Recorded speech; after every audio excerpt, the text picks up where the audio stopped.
Okay.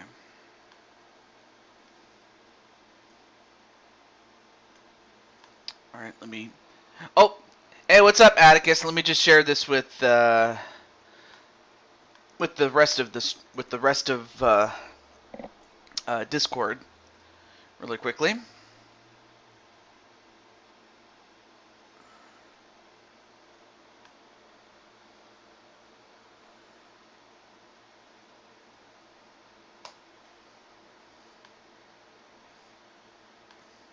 Oh, I forgot to include part 2 in the title, but that's okay. It was never meant to have a part 2, but there we go. And hey, how's it going, Crushing Kelly? Well, Crushing Kelly, since you're here, you could say it's KK Baby. Dun dun dun dun dun dun. Dun dun dun dun dun dun.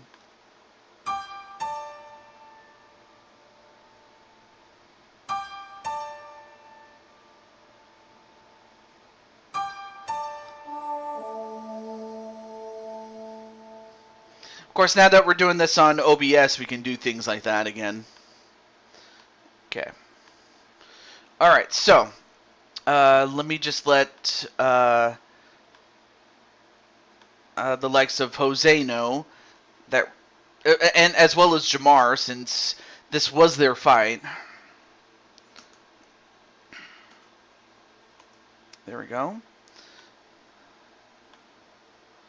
And then we'll get started again. But I hope everything's going well, though. It just sucks, though, that the PS4 apparently is being a bunch of shit. I mean, I don't know how else to put it other than it's like, why does it just not let me do what I want to do? It's like, it's not that difficult. It's really not. Anyway, what's up, Captain Danger? And also welcome back to Frostbite as well.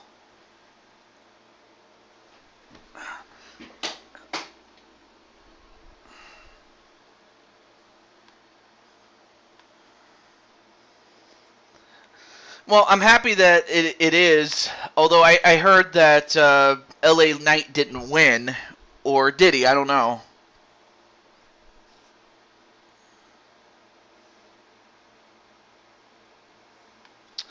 Not a problem, not a problem, Clinton. Okay, now that I've shared with both participants that are in this, let's just get back into it. He did not. I'm like, again, LA Knight was the biggest thing going into that event, and you don't even give him the briefcase, or at the very least, if you're going to give it to somebody else, have it be, someone else costing him it. It's like, come on, man. And don't get me wrong, Damian Priest is another good option. It's not like he isn't a bad pick, but I'm like, come on. That's all I'm going to say about that. Well, at least Io Sky did win, though. I will say that.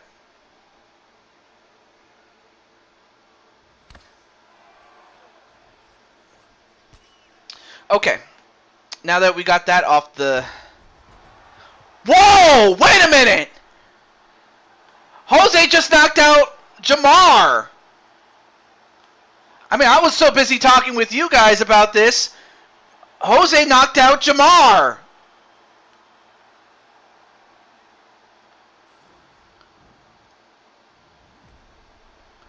And a somersault kick? What? Look at this. I mean, he was doing a somersault, and that kick knocked him out. And we have a new champion. Turn this up a little bit.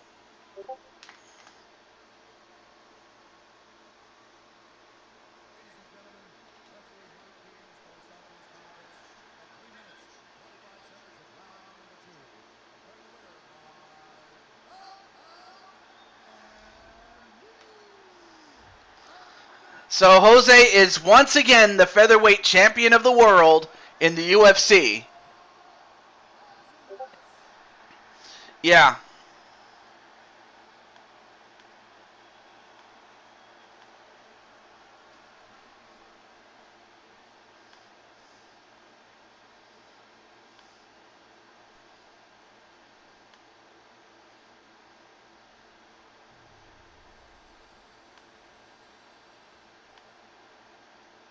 Yeah, that was some kick. I'm like, that was incredible, though.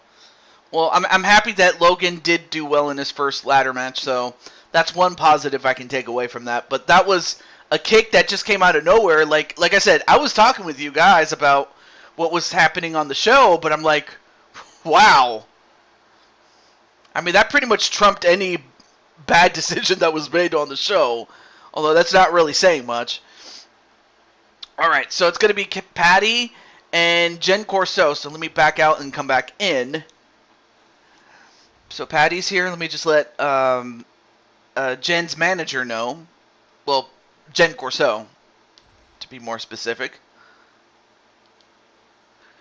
But there you see the main event, which is Cuevas and Black. Well, Atticus Black. And it's going to be for the heavyweight title. But before I go any further, let me just let Triple Beat know.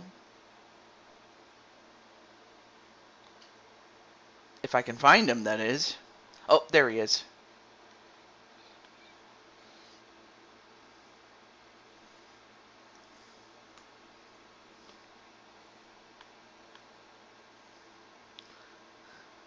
Not a big deal. I mean, this is a big deal. I mean, it's your first championship since you got suspended. Though the less said about that, I guess, the better, since it's now in the past.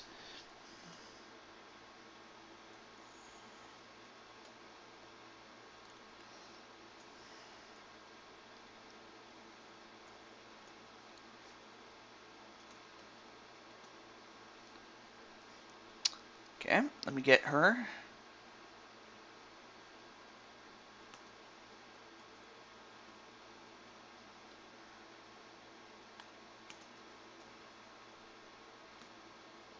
And if I'm not mistaken, I believe this is the first time that Patty and Jen, well, Jen Corso, that is, are going one-on-one. Is that okay with you, TJ? I'm fine with any looks you give me whenever you think I'm ready to debut, that is. Aww. But yeah, I'll probably award it, like, on the day of, if not within, I would say, 7 days of your master's birthday. Or, no, not your master, but your brother's birthday. Excuse me. Anyway, apologies ahead of time, Brandon. I know things have sucked for you lately, but I intend to win. I took Jamar's head off. I mean, yeah, you did. And you did it in the second round, so I'm very happy with that performance. But as far... Oh, I almost forgot to do it. I was so busy talking with you guys, I forgot to update the records. What am I doing? So now Jose goes to 2-3, and for Jamar, he now goes to 7-8. So we'll have to figure out what to do with Jamar. That sounds fine, with a happy face. But now let's go to Patty and to Jen Corso. I always have to specify which Jen we're talking about, you know, to avoid confusion with Jen Wolverine. Even though, you know, the former Jen Richards is pretty cool, I will say, as a person. But who will it be? Will it be the old queen from Lanale, or will it be Jen Corso? And of course, this show is taking place in the Bell Center, and you know what that means.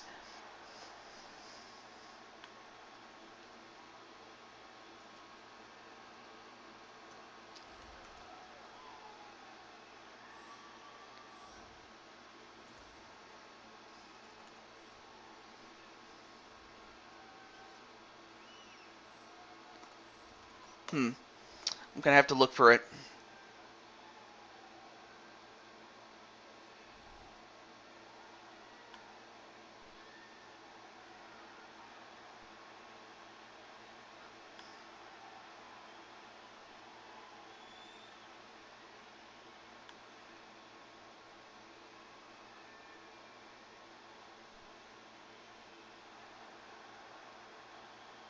I'm looking for the Canadian flag, but apparently they don't have it, apparently.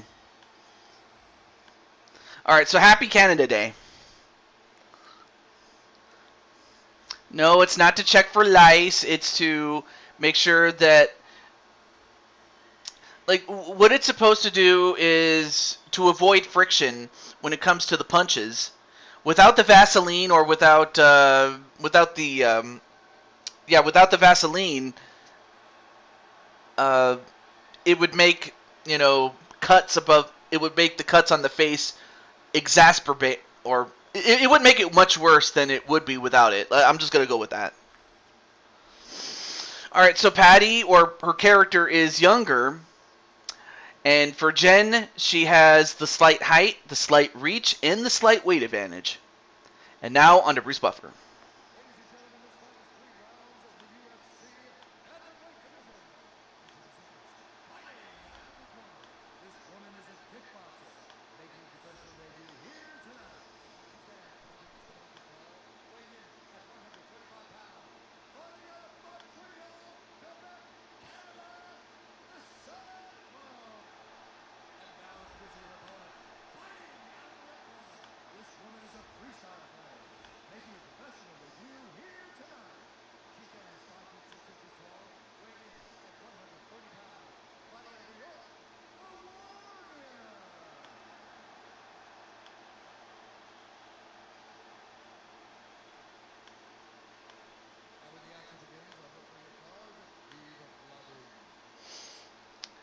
My AC unit is dead, so I have an AC window right now. Oh, I see. Now going for the Shawn Michaels impression there by Patty.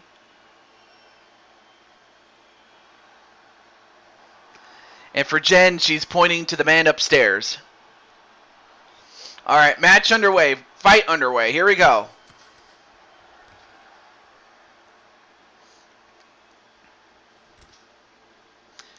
And of course, both are wearing blue. So it's going to come down to execution here. I mean, of course, Patty is coming off a loss against KK. And for Jen, of course, so she is coming off a loss against Speranza. And for these two, you could say it's a potential number one contender match. Although, nice combination there by Jen, but then Patty responds. Yeah, I was about to say, I hope you're doing all right, but I'm happy that you are doing all right. Anyway, good combination there by Patty.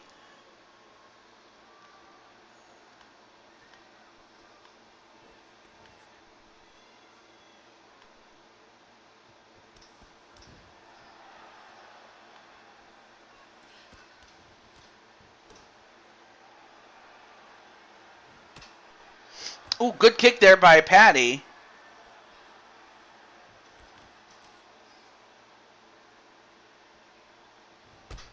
Ooh!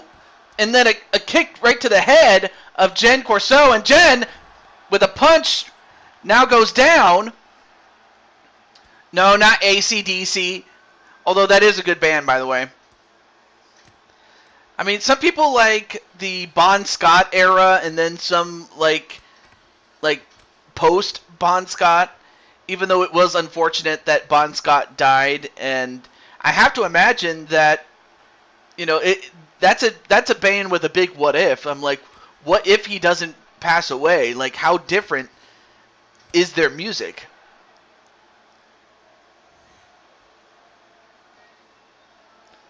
And that's a what if we may never get the answer to. Oh, nice counter there by Jen Corso.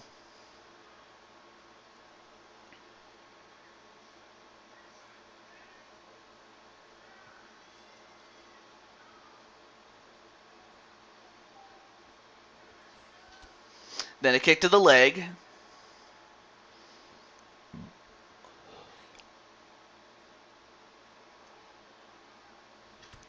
Ooh! Good overhand right. And then a front kick right to the face.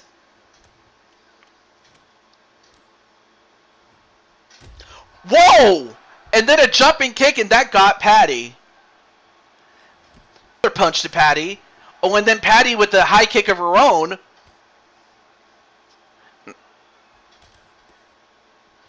And now Patty going for a takedown? No. Another high kick, but blocked.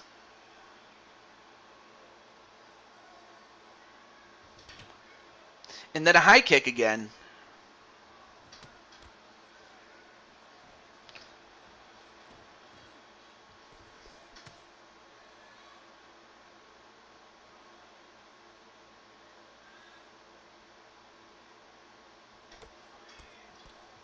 Anyway, nice kick there by Patty.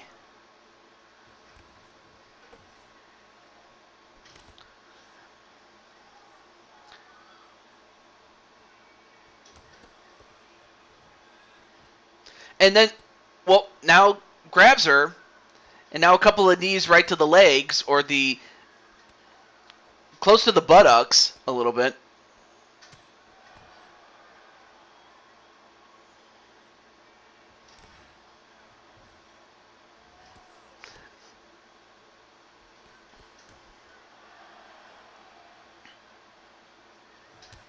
And then a kick to the side. Put her... Well, it's not a WWE game. I mean, the idea is to keep it in the cage.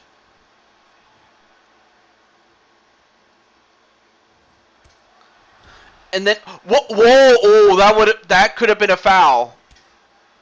Had that connected to the head. My home air AC is out.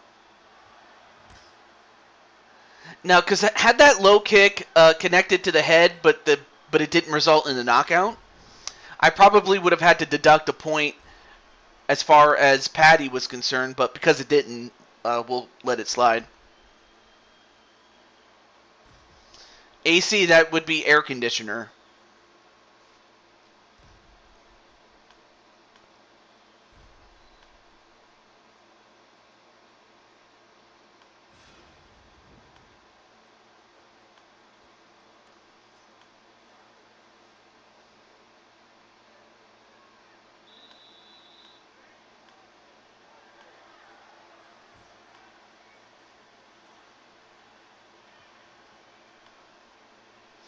All right. Oh, and a high kick, but missed. Well, I mean, obviously an RKO would be, like, you can't do wrestling moves, well, pro wrestling moves, outside of a suplex or a judo throw or a single leg or a double leg takedown or something like that. But yeah, no, professional wrestling moves, though.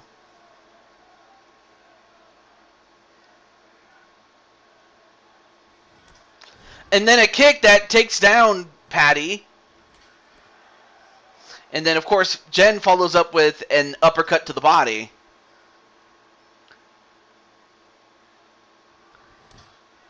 And then a high kick by Patty.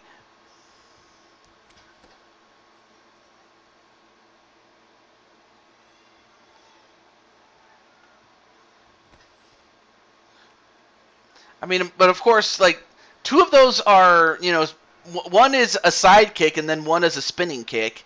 And then the other is a Boston Crab, although you'd have to be in a rare situation for that to happen. Oh, my goodness. Although someone did post a video of, the use of wrestling moves or pro wrestling moves inside the octagon or inside the cage. I just forget the name of that channel. But it was before MMA on Point was ever a thing.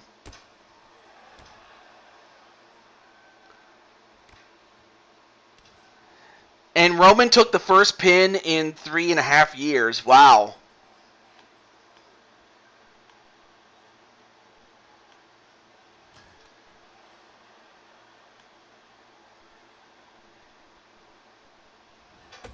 Oh, and another kick. And now Jen, now on the defensive. But then Jen fights back, and she knocks down Patty.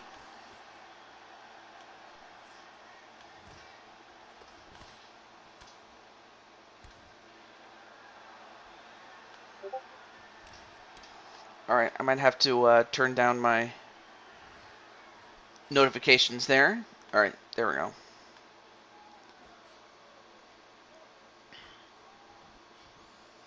Alright, so 2 minutes and 15 seconds left to go.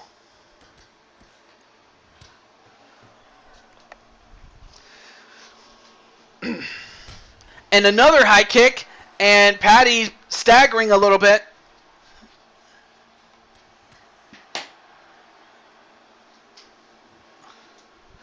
Now Patty just throwing punches, and she did connect on that last leg kick there.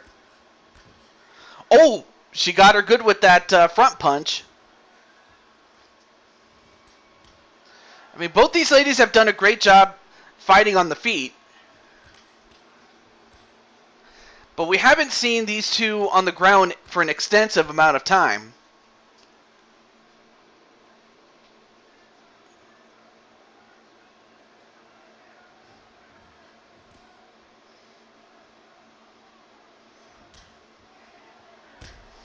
Oh, and an uppercut that really got Patty. And then a knee that knocks her down does Patty.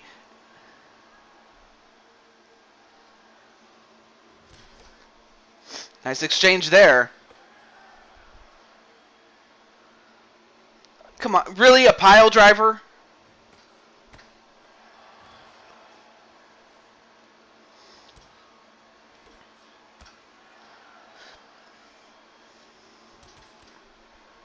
"40 seconds left in the second round. We might very well go to a third. That is, unless someone comes up with a big combination or a really big punch or kick.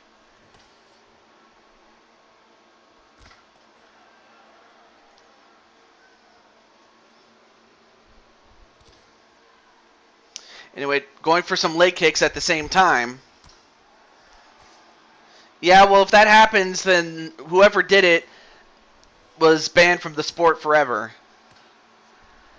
Now a couple of Muay Thai knees and then an elbow.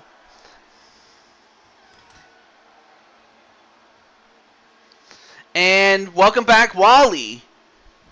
So yeah, I'm very sorry about that, Wally. Unfortunately, PS4, in terms of streaming, decided to be a big butt, to say the least.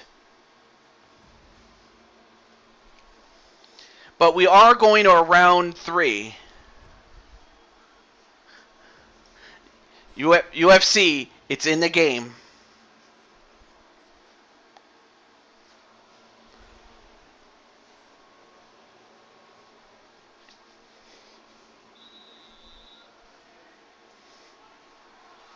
Alright.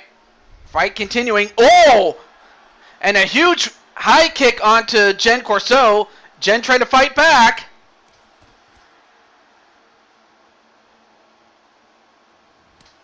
And then a kick to the body.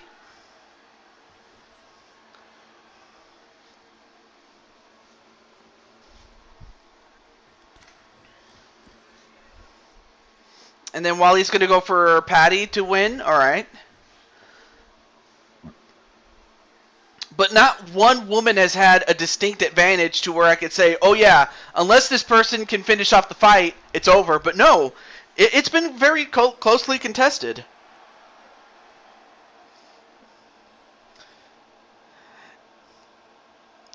And Money in the Bank is over, so now I can listen to you now, TJ. LOL. And if a DDT was used, I would like to think that it was done accidentally as someone was going for a takedown, but that someone might have instinctively did that as a reversal or something. I don't know why. Oh! A high kick and then a punch to knock down Patty. Patty gets up though. But then Patty with a couple of punches to her own, and then another high kick to Patty by Jen. She faked the high kick.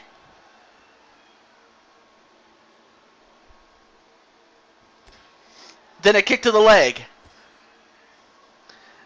Jen going for the body and the face. And then a knee to the a knee to the body, but then a snap jab with the left. Hey, what's up, LD? Then a leg check onto Jen Corso. And then a running elbow, and that flushed her and knocked her down. Patty's going to have to get some more knockdowns, or that might very well... Nope. Well, she gets a takedown instead. Now we're going to find out what these two can do on the ground.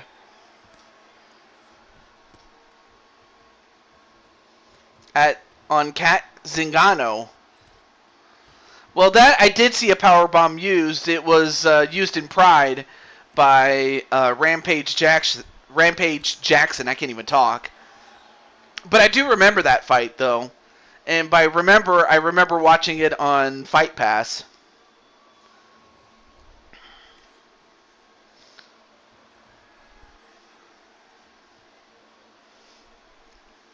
And mind you, he was only really using one arm to pick him up. So it wasn't like he had the guy's head between his legs, although it is Patty who's got her head in the clouds because she got put to sleep by Jen Corso. But a late round knockout.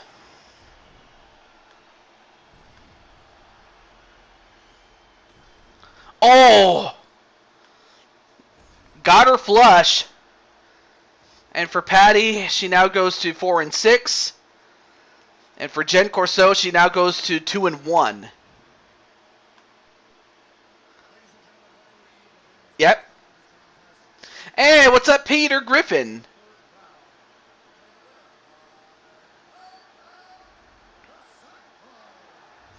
Well, welcome to, well, I was going to say welcome to the show, but welcome to part 2 of the show, which there never should have been a part 2, but nonetheless, though, welcome to the show there, Peter Griffin. I will say this, though, I do remember a Boston Crab was used in another video, so I can say that it was done before. Okay, so the flow of the show is going to be, we're going to do 3 non-tournament fights, and then we go to the tournament, then come back and do 3 more fights, which would be Kelly's fight, Speranza's fight, and Clinton's fight.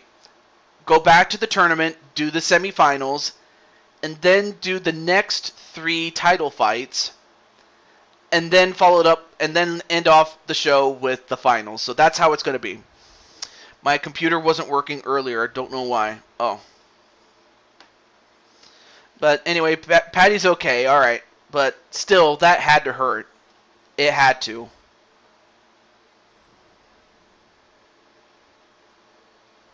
Leg calves are hurting. All right. Okay. Well, not like that, Danny. But anyway.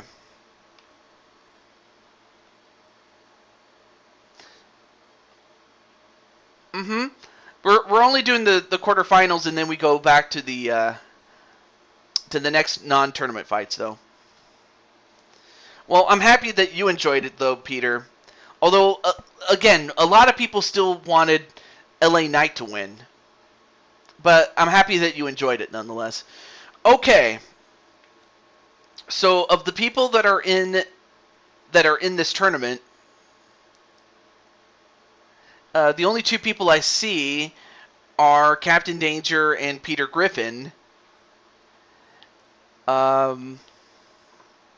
So, what's the call? Do you want me to start with your fight first, or do you want me to save it for last? You know, saving the best for last, you know? Because I can do that. I can. And also, hey, what's up, Brandon Cuevas? You're in the main event today. So, do stick around, my friend. Captain Danger for the win.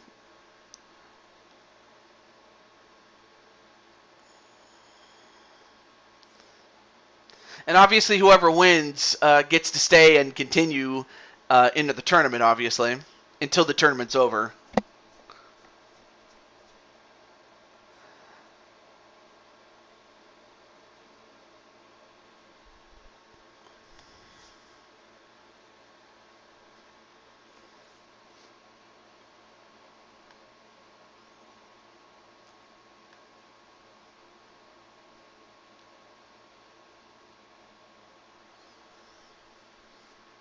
Okay. Yes, I was asking you and or Captain Danger, since he's your opponent, if you want to fight first or if you want to save it, for the last after we do the other 3 fights. That's what I was asking. You and Captain Danger. Or if anybody from the other fights wants to go first, then you can. Also, hey, what's up, Diamond Light? And how's it going, man? How's it going there, man? Okay.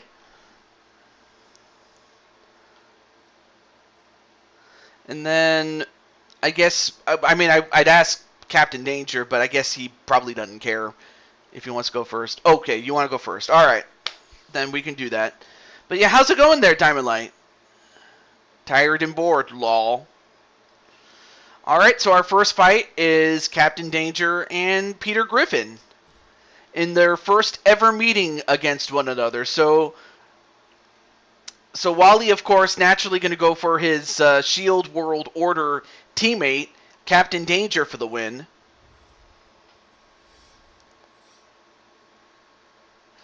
And Peter, of course, making his third fight. And Peter, of course, is 1-1, and Captain Danger is 21-20.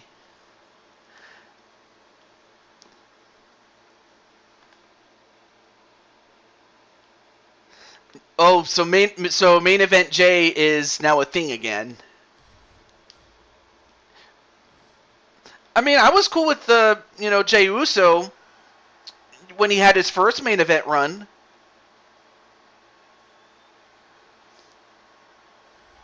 And he handled, and I will say this though, he handled himself pretty well looking back on it. Anyway, there you see Peter Griffin. And the scouting is that he has dangerous KO power, he's got a chin of iron, and he can brawl.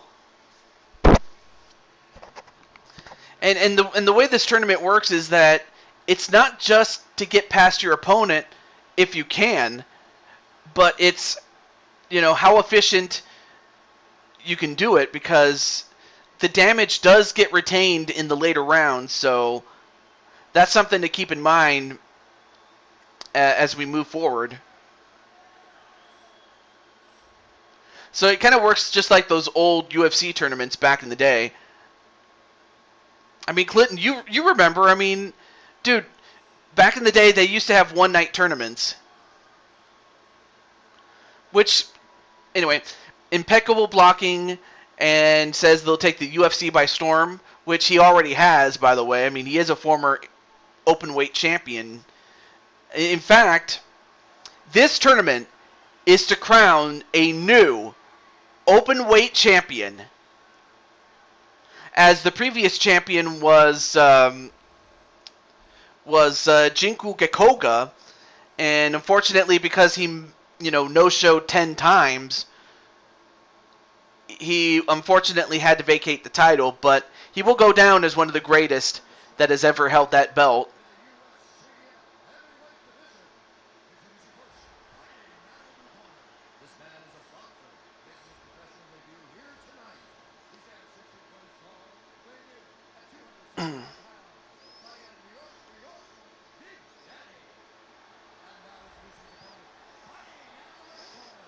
Oh yeah, Sakuraba. Yeah, that was something there. Royce Gracie.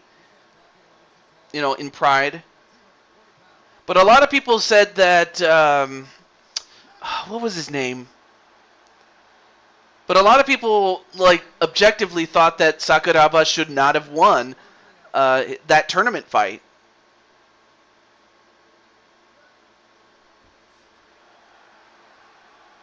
But that screwy judging had something to do with it, and Sakuraba ended up getting a forfeit victory.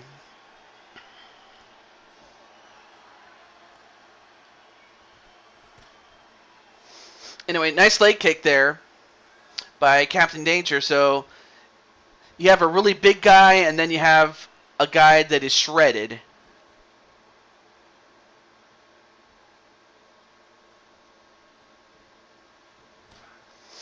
Nice leg check there, and an overhand right by Peter Griffin.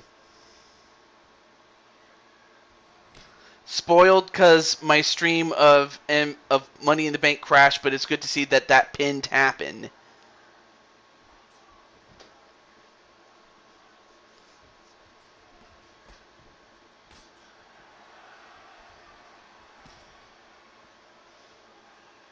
Cool characters, TJ, in the UFC.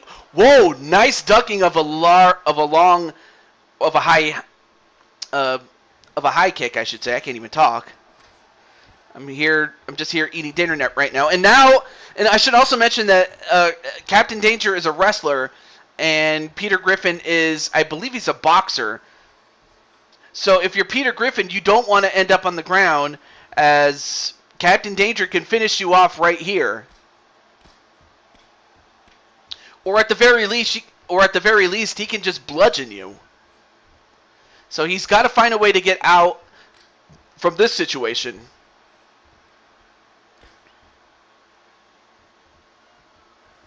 And Peter trying to get out, but he can't.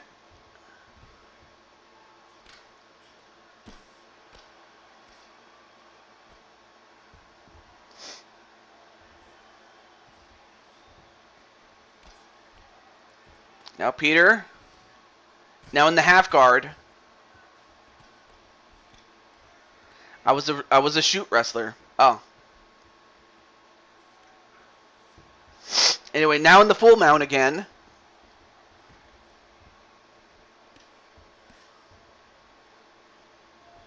If there was one thing that Captain Danger had to do, was to get the fight to the ground and start doing what he's doing, and that's, bludgeoning him and smothering him.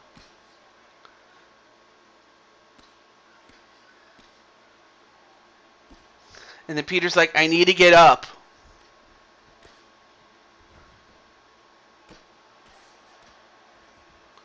Oh, well, somehow he managed to find a way to get up. But how much did that take out of Peter? Oh, I will say this, though. When the fight does get to the feet, Peter does have the advantage here. Oh, both guys went for leg kicks. And, of course, Peter is well equipped for some Muay Thai techniques. And going for another takedown, but Peter was ready for that.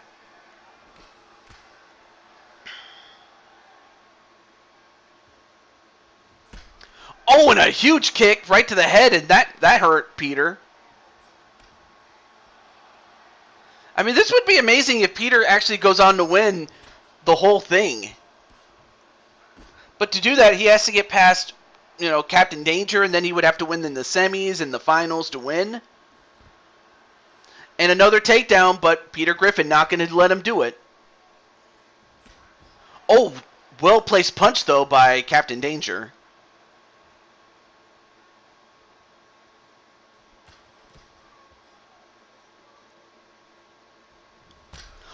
Ooh! Oh, that hurt him. That overhand right. Oh, nice block and counter kick. Then a punch to punch to the face and then the gut. Oh, and a nice Judas effect a la Chris Jericho.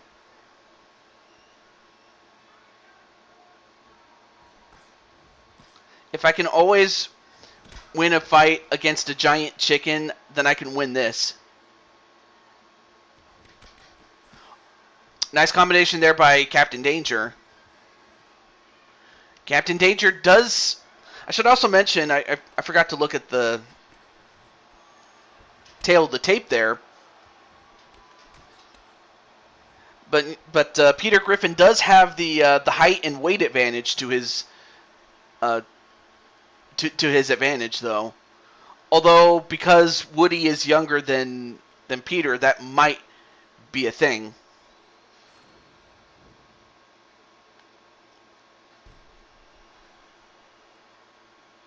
Anyway, there you see early in the fight that kick. And while it didn't knock him out, it definitely stunned him, that's for sure.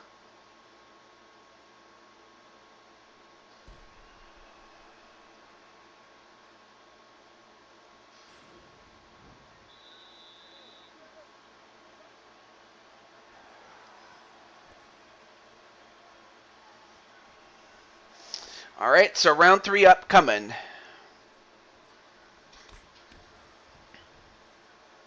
Peter Griffin doing pretty well with the hands.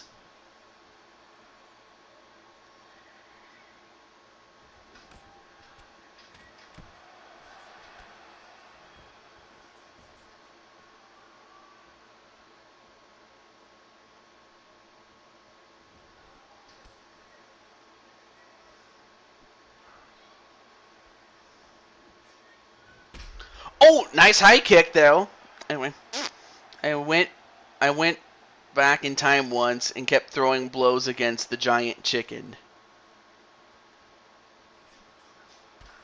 Is that what happened on Family Guy?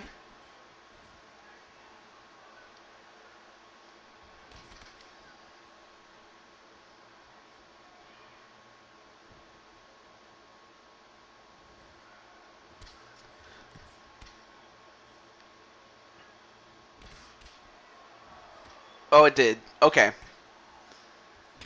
Oh, and a high and a front kick that got him flush, and then a knee right to the body.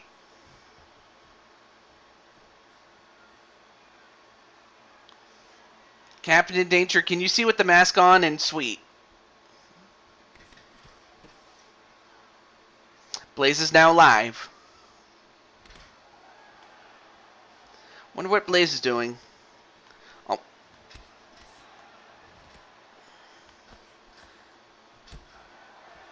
Let me see how he's doing. Oh! And an uppercut onto Captain Danger. In fact, let me take a look here. What's going on with... Okay, so Blaze is doing his show. I do know I'm on the card, but that's also kind of partially why I'm doing this sooner than usual. Anyway. So I know a lot of people are going to go back and forth between this and Blaze's show.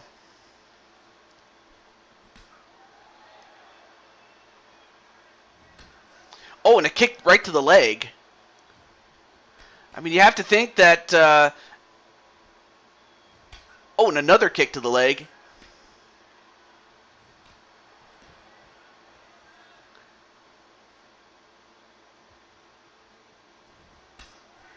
And another kick to the body of Peter Griffin, now grabbing the leg and punching him.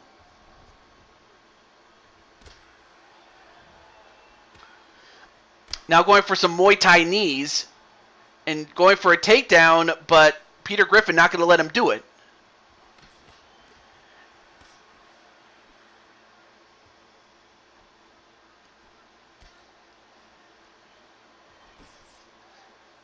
Anyway, nice left jab there. Oh, and a high kick. Goes for another one, and that probably would have knocked him out had he connected on that.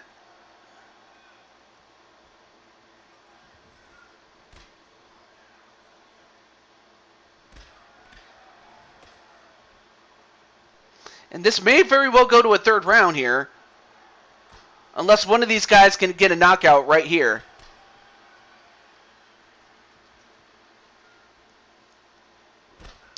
Then a knee to the gut.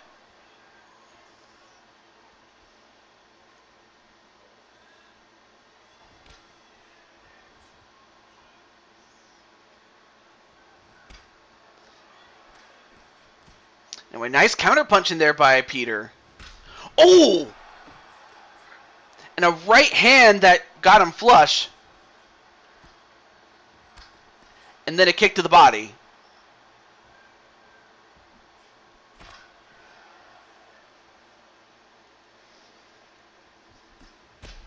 And then a head kick knocks him down, but he gets up though.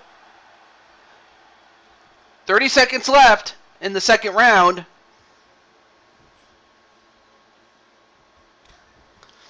Nice snap jab there onto Peter Griffin.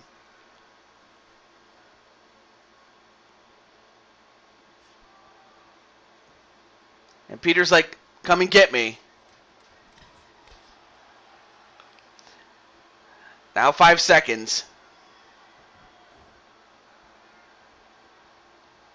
But instead, we're gonna go to a third round, and we'll find out if Peter Griffin's prior experience in his fight against Atticus Black is going to serve him well.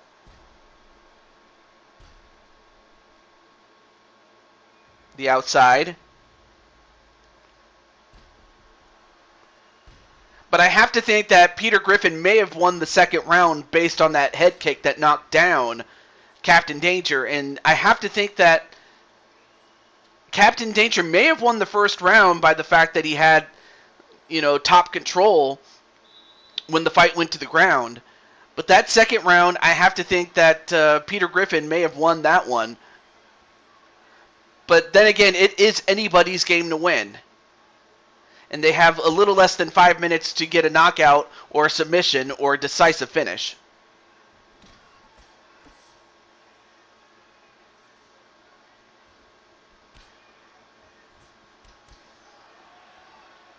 Anyway, a couple of uppercuts to the body. I have to think that Peter Griffin might have gotten some boxing lessons from, what was his name? Oh, Andy Ruiz Jr., the first ever Mexican heavyweight champion in boxing.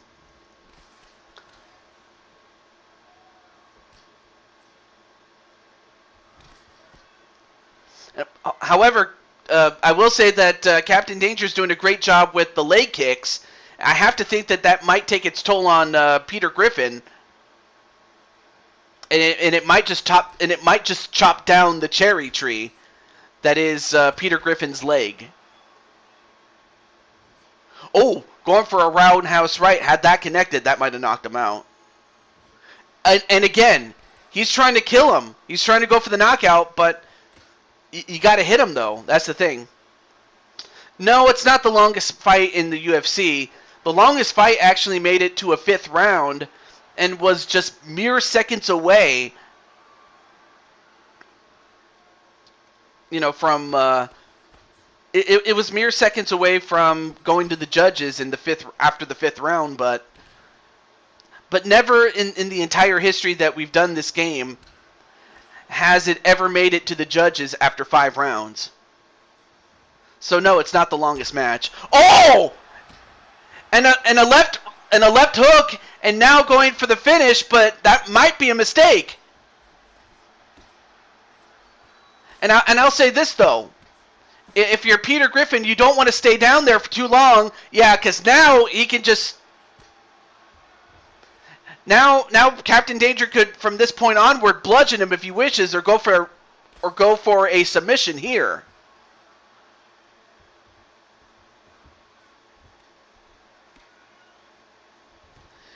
And Peter trying to get out of it. But if you're Captain Danger, you want to finish this off right here. Now Peter Griffin on his stomach. Nope, back to his back again. But Peter does get out, and he gets back up, though.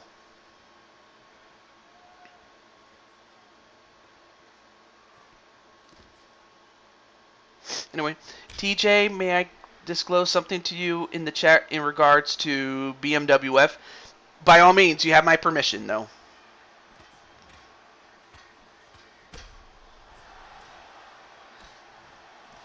Fighting Brock and then Peter is a feat that few can survive. Yeah, that's true. I mean, after all, one of them is a savage beast, and the other is Brock Lesnar. Oh my goodness!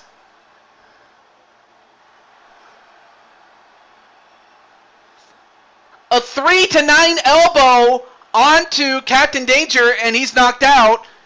And what have you done for me lately? Dun dun dun dun dun. I love that song.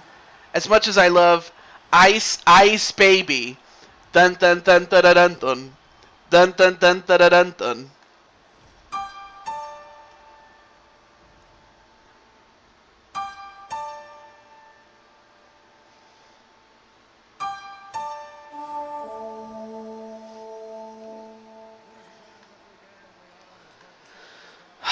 Man. But that was a close fight, though. I don't know who would have won on the scorecards if it had went to the scorecards, but man, I'm sorry about that, Captain. But someone had to win. But congratulations, though. One of the new signees to BMWF is Kelly Mavericks. Really? Wow, Kelly Mavericks. So now we have Crushing Kelly signing the dude Kelly. I always have to be more specific as to which Kelly I'm referring to. But Peter Griffin gets the third round knockout. But how much will he have in the tank by the time we get to the second round?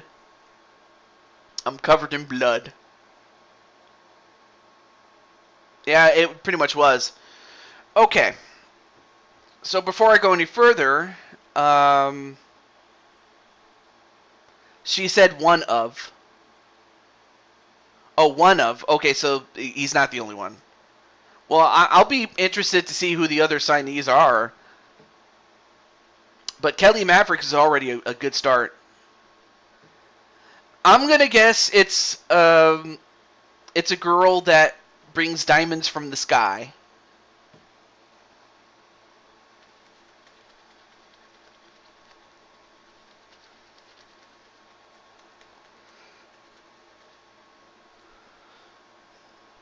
And while that happens, let me let Najee and Mike Wasson know.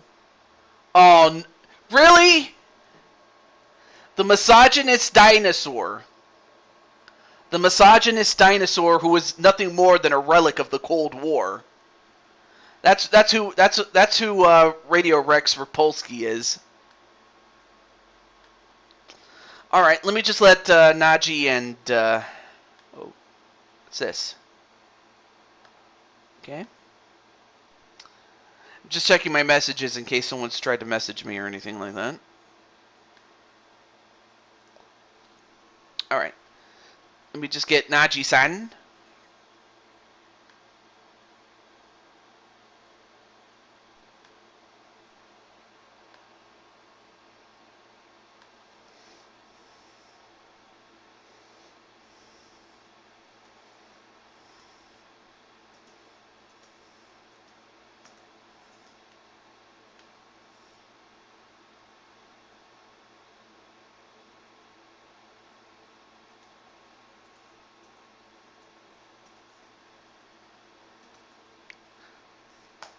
Okay.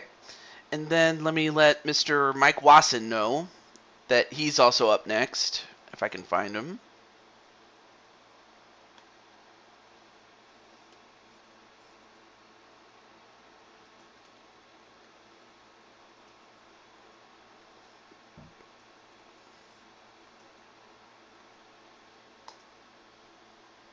Okay. All right, let me see who we have, though. By a popular vote.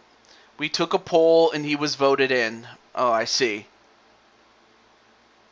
UFC Rex is with HBK moves. I might sign Diamond Sky. Thank you for a fight, Peter. Tell the family and wife I said hi. Oh, so he's just saying he wants to let the others know from the Peter Griffin family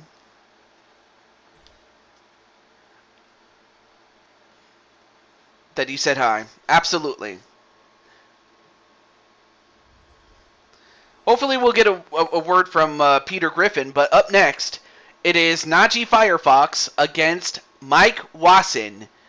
So which one of these two is going to move on and advance to the semifinals? That was a great match. Yeah. And better yet, you get to stay and okay, so they skip the... Oh, I hate when they do that. Okay, so it's going to be just like that. All right. All right, well, I guess we'll just go into the next fight then. No big deal. I'll just have to remember to exit and come back in.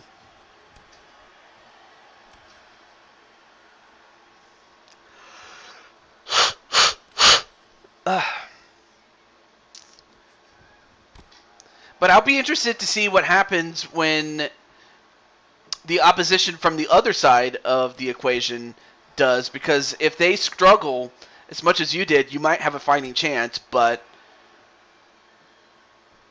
the idea is to get a win and try to get it as quick as you can so that you may conserve yourself for the later rounds.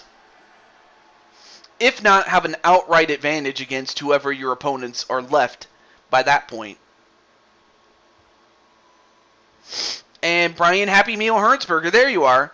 Just in time for your fight.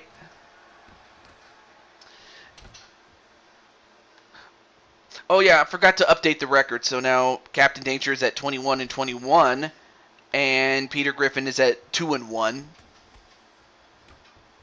Oh, and a kick that knocks down Mike Wasson, and Mike Wasson himself is undefeated at 2-0, and Najee is at 11-16 in a no contest.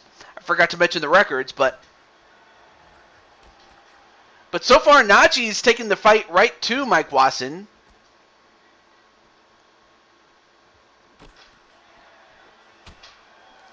And a nice high kick there onto Mike Wasson. And Mike was owned, but he missed.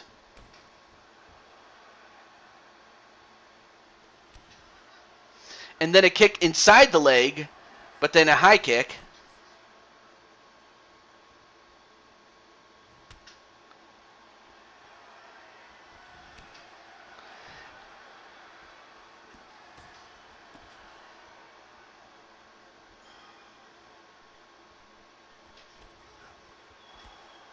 Anyway, nice catch and punch.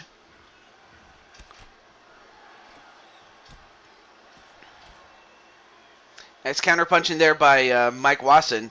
But anyway, how's everything going there, Brian Happy Meal Hertzberger?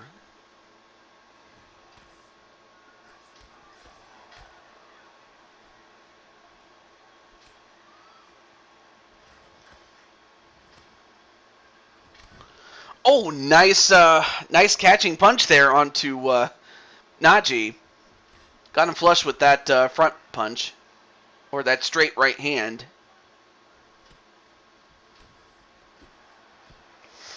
And now catching the leg and punching him a couple of times is Najee. Of course, Najee does have the experience as well as the fact that he is a former champion in the UFC.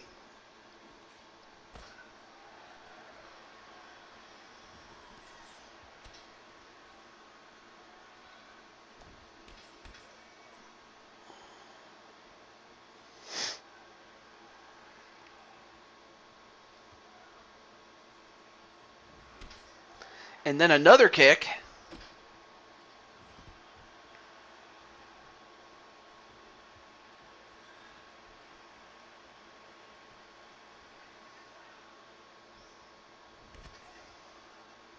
And really, it's a matter of, styles. I mean, both these guys want to stand, but really, it's going to come down to speed and power. That's really what it is. I mean, as far as Mike Wasson's concerned, he just needs to get a couple of really good shots in. But for Najee, he has to wear him down.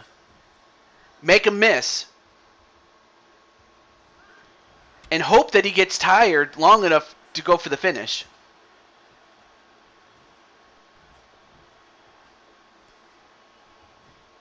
Oh, went for another high kick but missed.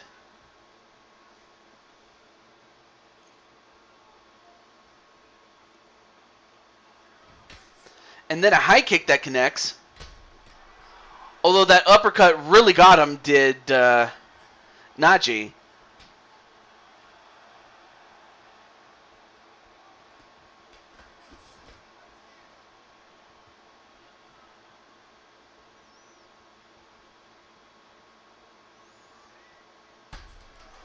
And another straight right hand. Now, trying to cover up.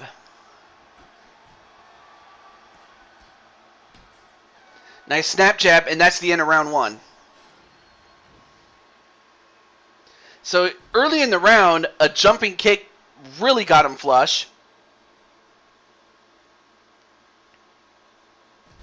And there's the kick again at another angle.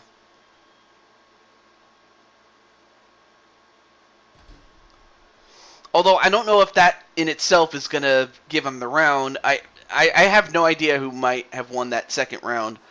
Although I would have to think that Mike Wasson did get some big shots in, some significant strikes.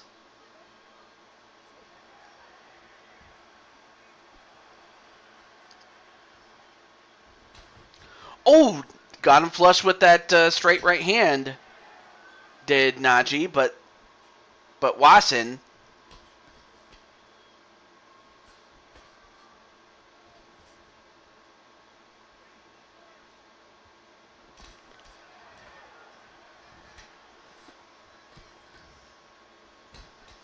I mean, give Najee credit. He's not backing down from the big man. But Mike Wasson currently is undefeated.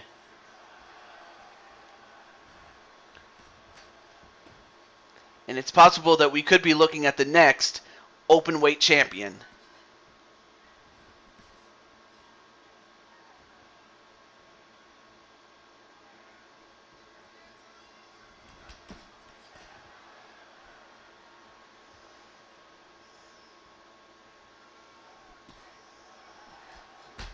Ooh! And an uppercut and... Whoa! Couple of uppercuts to take down Najee.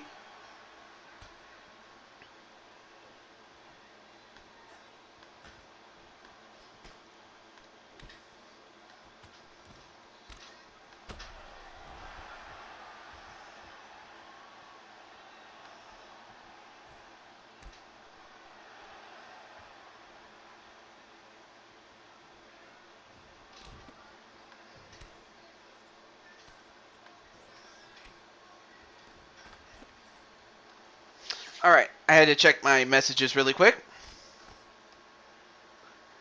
But now 3 minutes and 10 seconds left in the second round.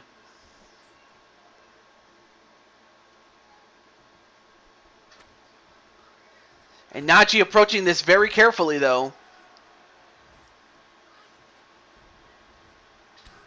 And then a kick to the leg, and that's not a bad idea to try to chop down the cherry tree.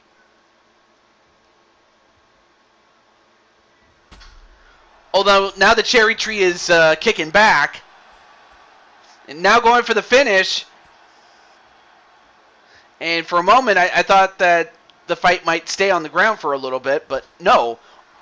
Then a roundhouse that gets a good one on Mike Wasson.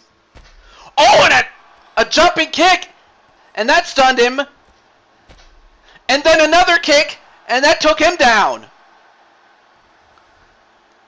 Oh, this is going to be a huge upset if Najee manages to get the knockout. All right, now both men back up. Oh, and Mike Wasson with a knockdown of his own. Especially after one right hand.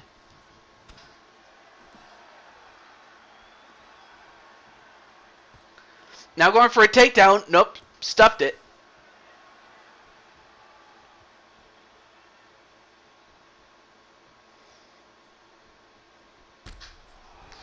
And another right hand.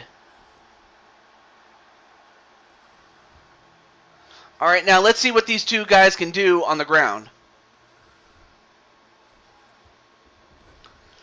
Now advancing into a half guard. Now into the full mount.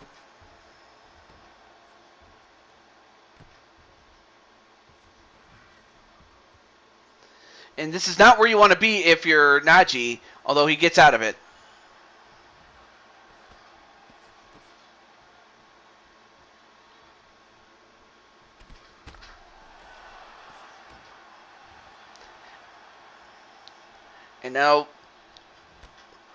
And now Brian, and then Peter going for Wasson for the win. That's not a bad pick. and a high kick, but he didn't really get that flush as flush as he would have wanted. Oh, and a kick to the leg of Naji. And then a high kick, and he takes him down again.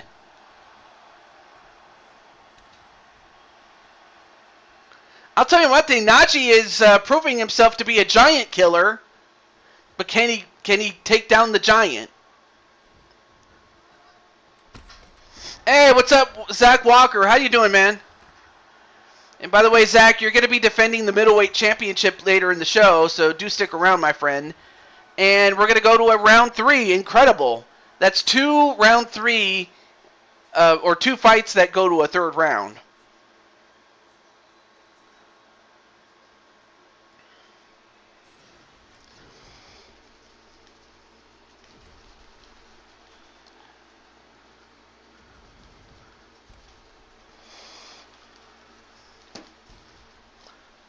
Oh, man.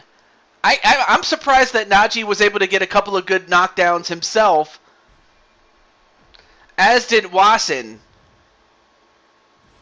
And I'm surprised that didn't knock him out, but it did. Says he's going to retain his middleweight championship. I don't doubt that. And then starts it up with a left hook on a Wasson.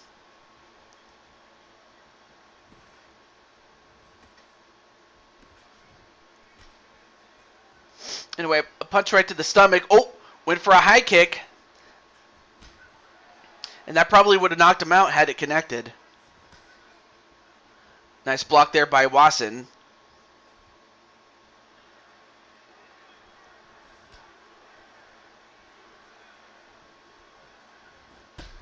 And then another high kick. This time it did. It knocked him out, or knocked him down, but not out.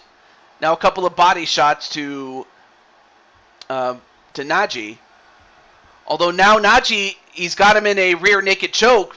Not a bad idea to try to go for a submission here, or to get on top of him and bludgeon him if he wishes. And just control him for the remainder of this fight.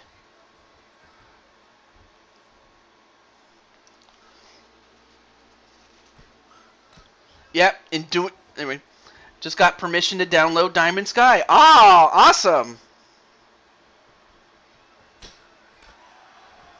Wait, did you ask Diamond Sky's owner? I imagine you did. But still, I'm happy that Diamond Sky is going to be on the show.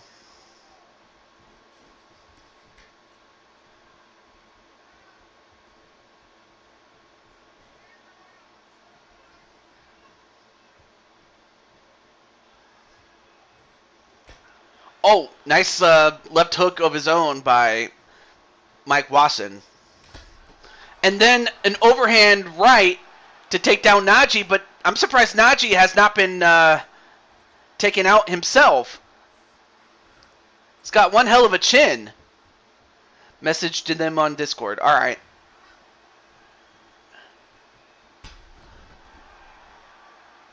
Although you might have to call somebody because Naji just got knocked out by Mike Wasson. So now Naji goes to 11-17 in a no contest. And Mike Wasson stays undefeated at 3-0.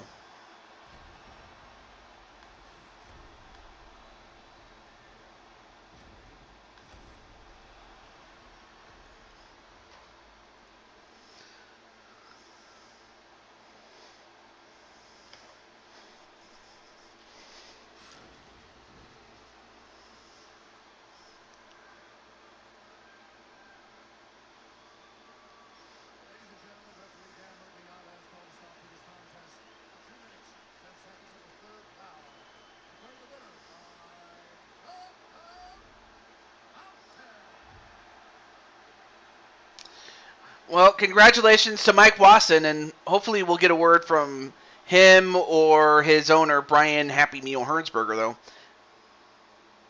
Okay, cool.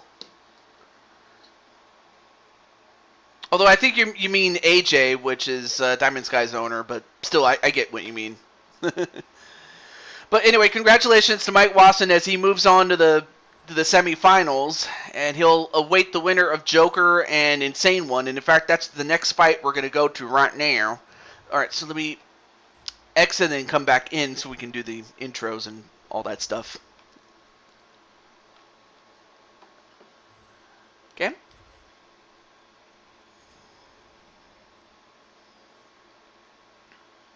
I don't know if Joker's in the chat, and I'm not sure about Zanzi, but I did see them earlier, but I'll let them know otherwise.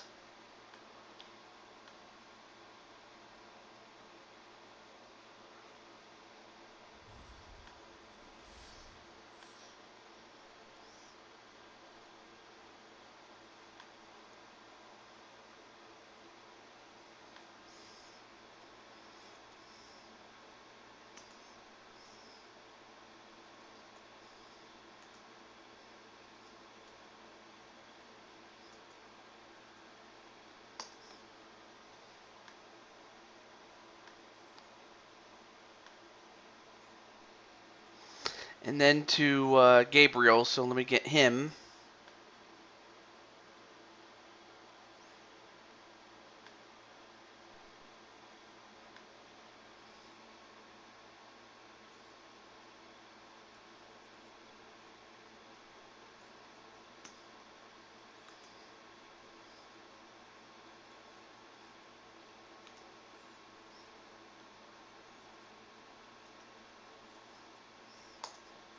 Okay, there we go. So which one of these two is going to win?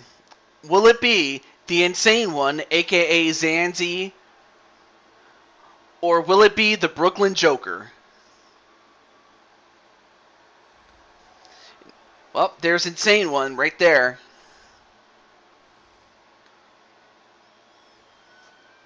And his record currently is at 2-7 at this point.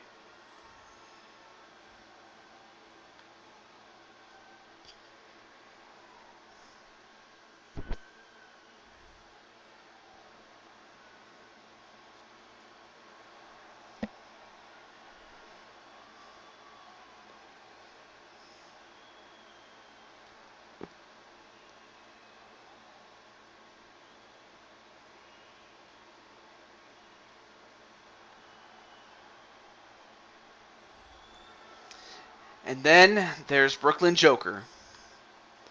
And for Joker, he has a very good record at 12 wins and 17 losses.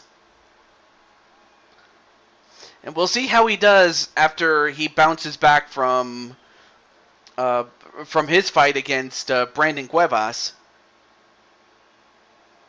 After he successfully defended the championship against him, as it was for the heavyweight title.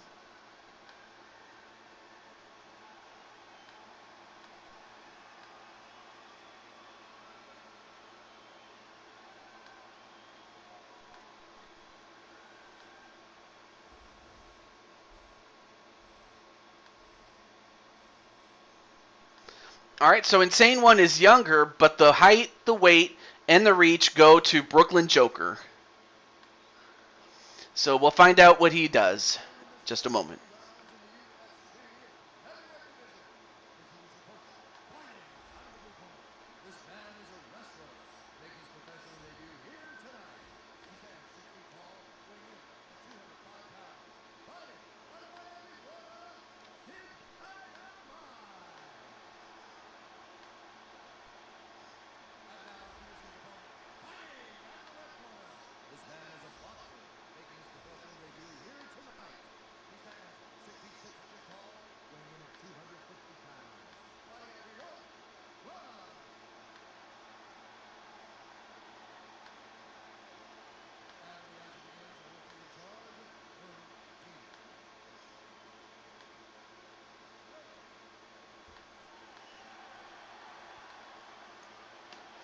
All right, so Joker doing his thing. I was checking my messages really quickly. As is Insane One doing the Shawn Michaels. All right, fight underway. Here we go. And Joker with a high kick to start off with, and a leg check by the Insane One.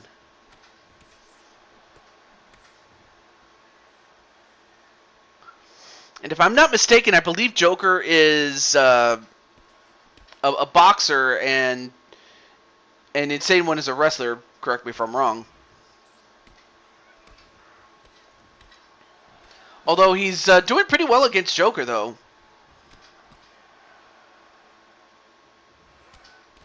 I DM'd Joker. He's at LTD right now. All right. Speaking of which, let me check out what's going on LTD. I'll have my volume down. Well, they're both red and black, man.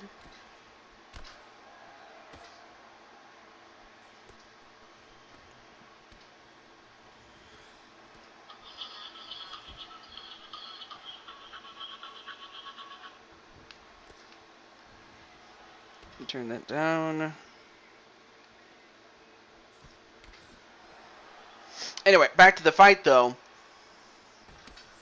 And then a high kick.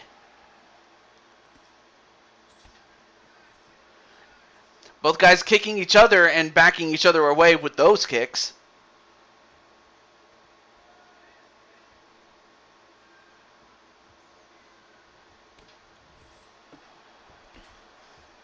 Now grabbing the leg and punching him in the face.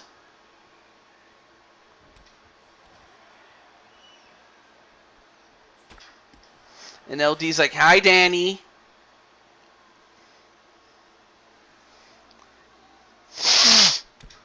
And then a high kick. Or a front kick, and then another one. Nice block there by Insane One.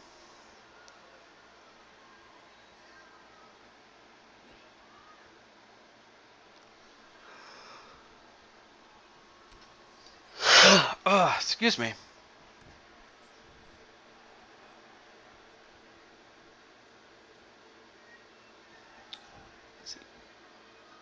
Yep. I'm going to be in that G1 or that G6 championship match. All right. Cool. But as it is, a couple of knees. And Insane One doing pretty well with the Muay Thai techniques. You know, just grabbing him as well as clinch punching him and clinch kneeing him.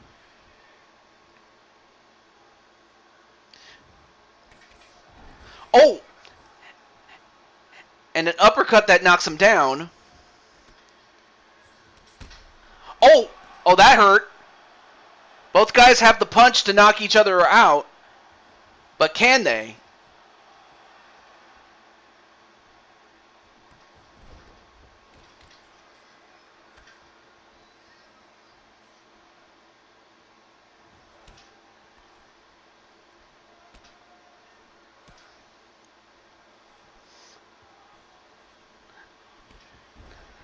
Anyway, the little ones peek out. Anyway, there's your Uncle Joker. Both guys throwing punches and kicks, but not hitting as much. Now going for a takedown. Nope. Stopped him.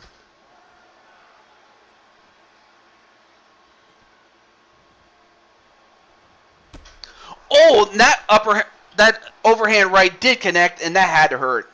It had to.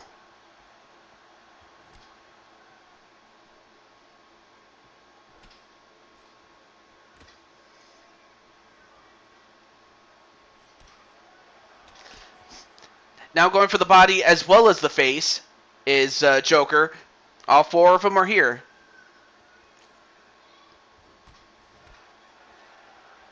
.30 seconds or less than 30 seconds to go.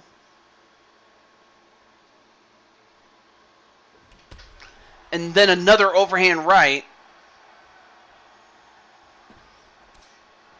Nice body blow, though. And a high kick.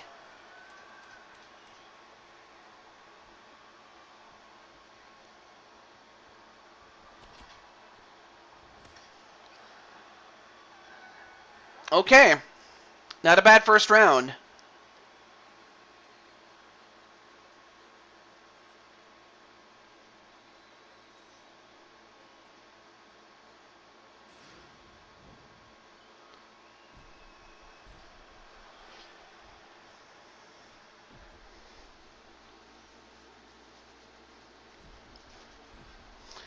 I will say this, though. Both guys did pretty well, although if I had to judge it on points, I would have to give it to Joker.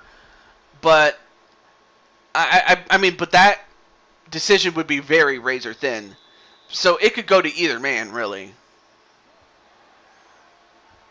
All right, here we go. Round number 2. Nice snap jab there onto Joker by the Insane One. And then lets a big one go. And that connects on Joker, and Joker's hurt.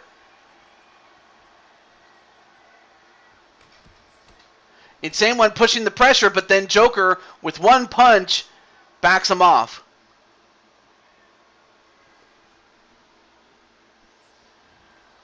Oh, goes for a kick, but a catch and punch.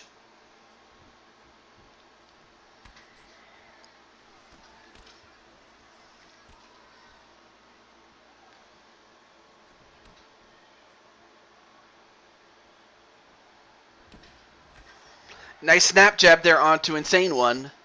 And a couple of leg kicks.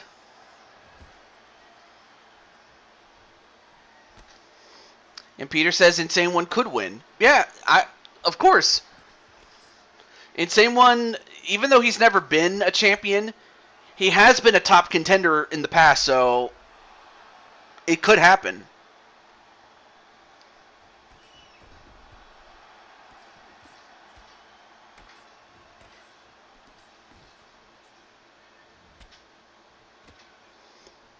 Anyway, nice knee to the face there of Insane One.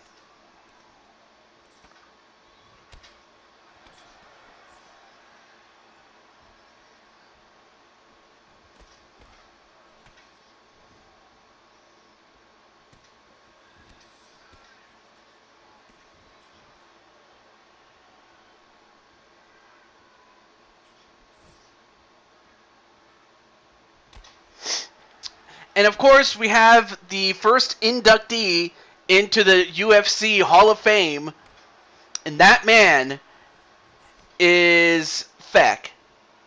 King Feck, a man whose final record was 51 wins and 16 losses, and he was the longest reigning heavyweight champion in the entire series' history, as well as the fact that when he was on the day that he was inducted, he was Feck 4 belts.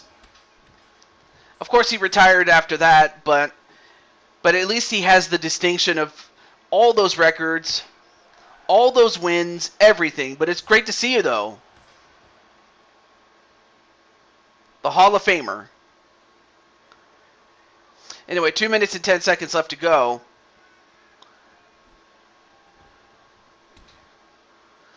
Anyway, a couple of snap jabs there.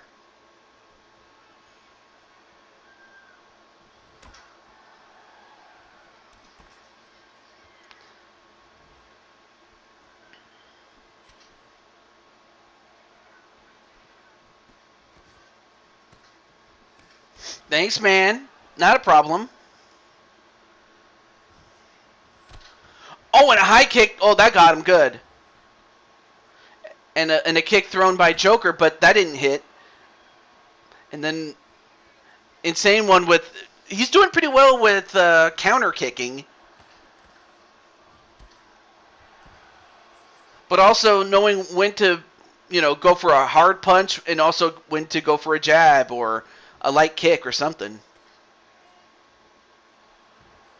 Oh, went for a takedown, but Joker not going to let him do it.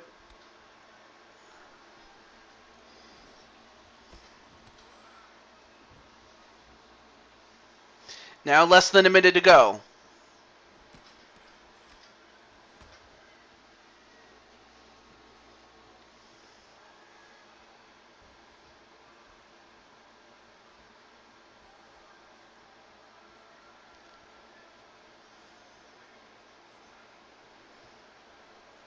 Both guys just measuring each other up. They know one bad move is all it takes to lose a fight. 30 seconds left to go.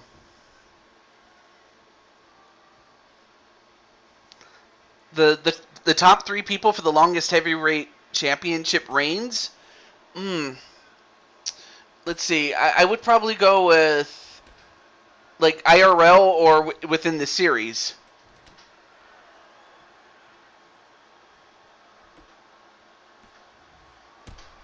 Oh, and a big boot that knocks down Joker. I have to say that second round had to have gone to Insane One, the series. Okay. Now I don't know who number 3 is. Let's see, 3. That's a good question. Oh, I got it. I got it. So the third longest is Wally or Walter Johnson. He's the third longest champion.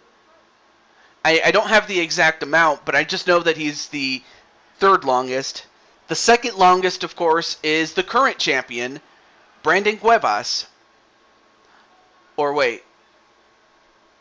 Actually, no, it's a tie between, for third place, it's a tie between Azrael Black and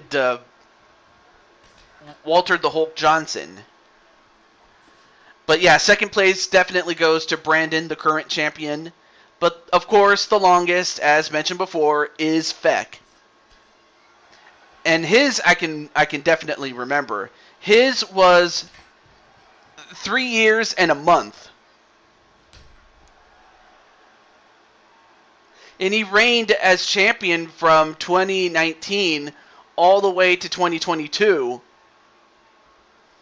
And his reign was ended by Azrael Black. So in other words, he was the street killer.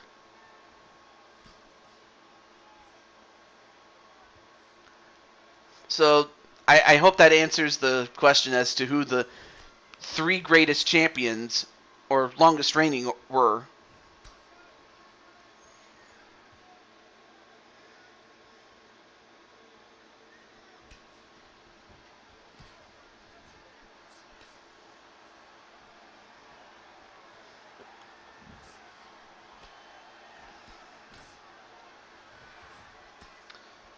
Anyway, nice block of that high kick.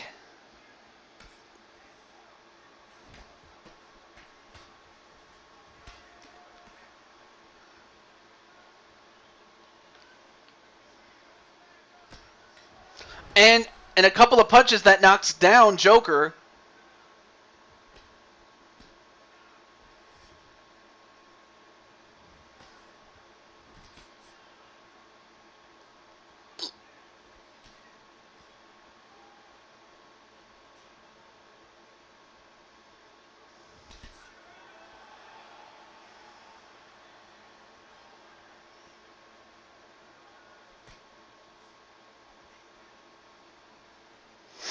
Hey, what's up, Wally? But welcome back, Wally.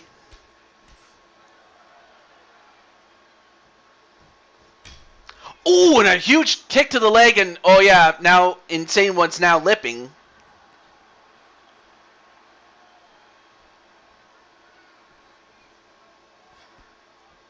A high kick that doesn't quite get it, but a kick and a punch right to Insane One.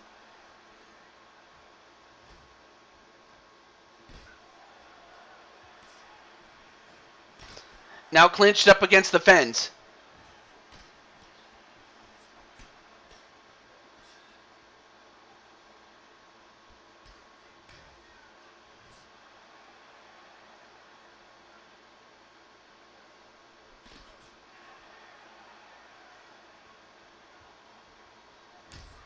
And then a kick to the leg. Now Insane One starting to get the better of Joker. But Joker has that one-punch power, although instead the one-punch power is given to Joker as Insane One gets the knockout. Insane One gets his third victory as he goes to 3-7, while Joker now goes to 12-8. Especially after that right hook.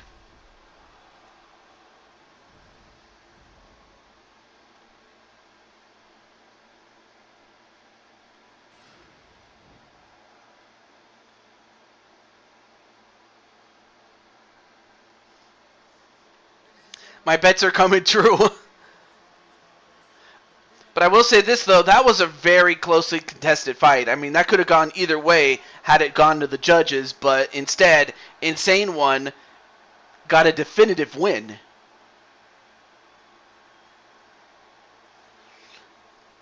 And then Kelly's like, ouch, big man goes down hard.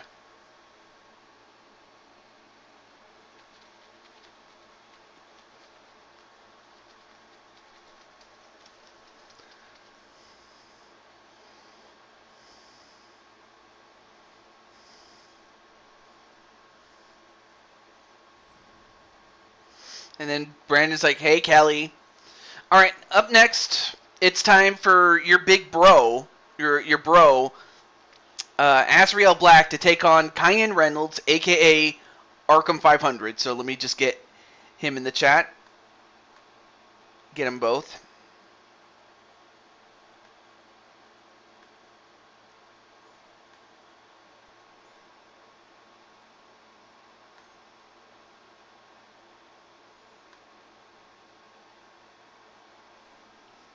All right.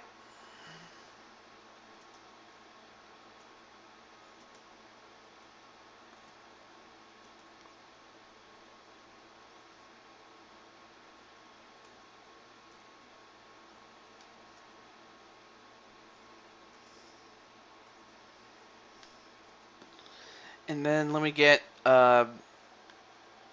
Azrael in here.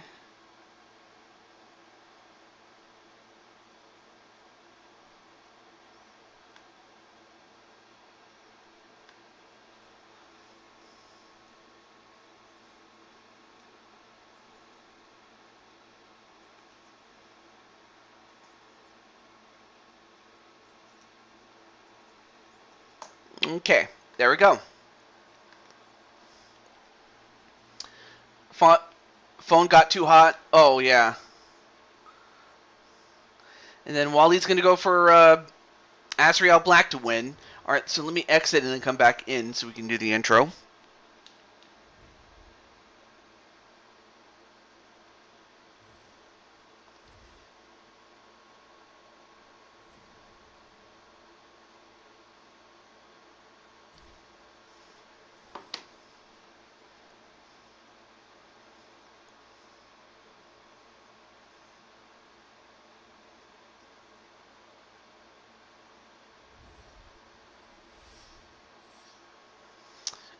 And of course, the man is Black in Black, as he's got that black, the black pride shirt, or the colored black, that is. But he's going up against Kyan Reynolds, a.k.a. Arkham 500. So let's find out what happens here. But yeah, the winner is the one that gets to face off against Peter Griffin in the semifinals.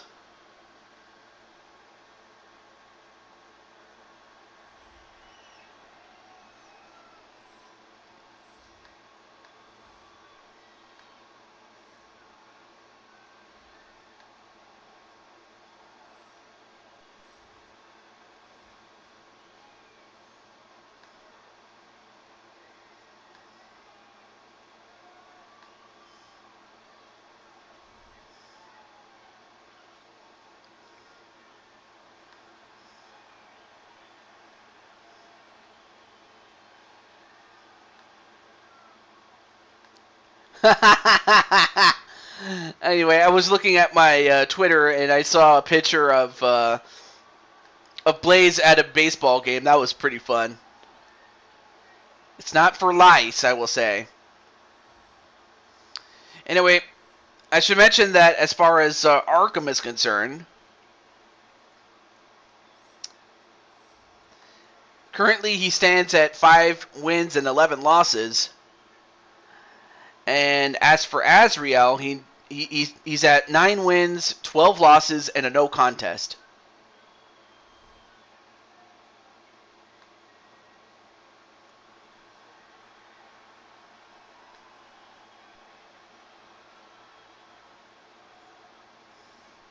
Watching the anime version of Ultraman on Netflix. However, while Arkham is younger, The height and the reach are very advantageous, but I think the big difference is going to be the weight. That's the big thing.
And Samantha hugs Brandon and sits by him. Aww.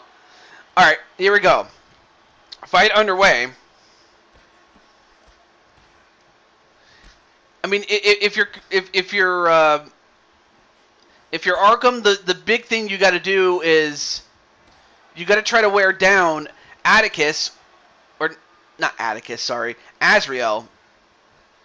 You have to wear down Azrael, make him exert as much energy as possible, and then once he's at his lowest, then you try to finish him off. Of course, that is easier said than done.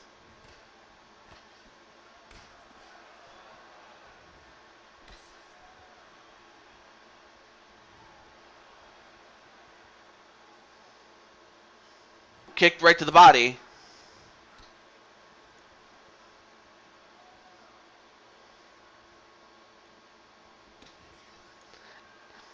And that's something that, Kyan Reynolds, a.k.a.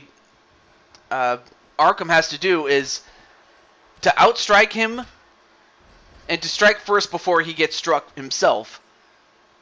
But also to avoid getting knocked down.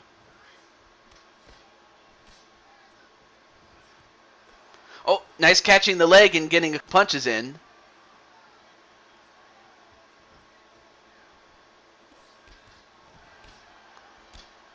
Gets a couple of quick ones and then a punch right to the body.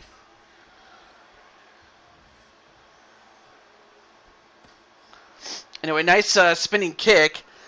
I will say that Azrael has done a pretty good job when it comes to Taekwondo.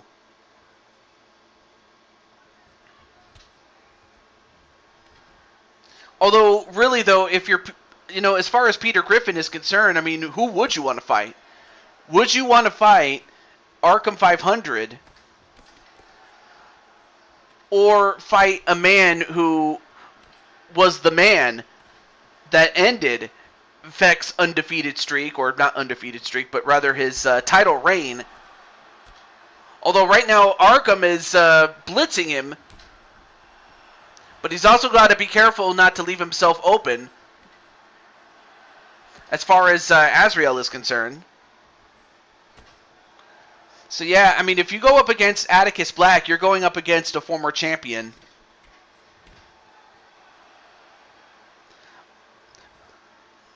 But in the end, you're going to be facing off against the best. Although right now, Arkham, using that speed to counteract the power of Arkham, or not Arkham, sorry, of Azrael Black.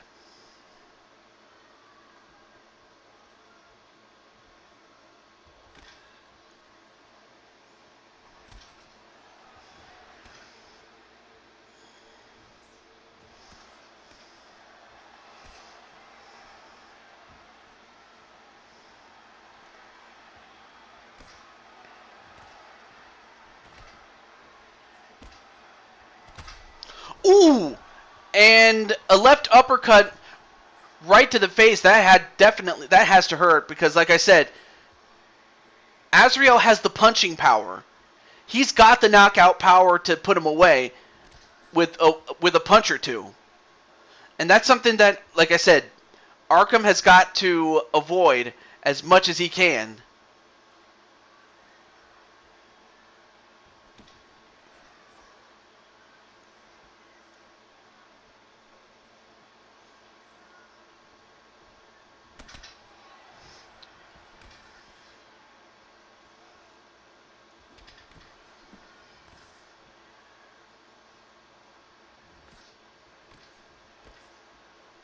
Nice counter punching so far.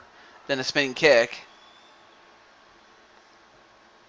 Although it looks like there's a cut close to the eye of Azrael. Of course, he would much rather prefer to be the one making somebody get cut open rather than getting cut open himself.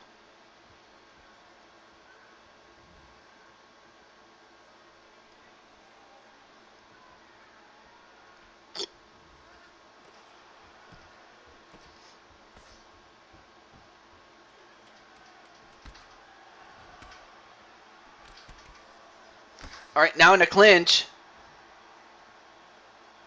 2, 1. That's the end of the first round. But I will say this, though.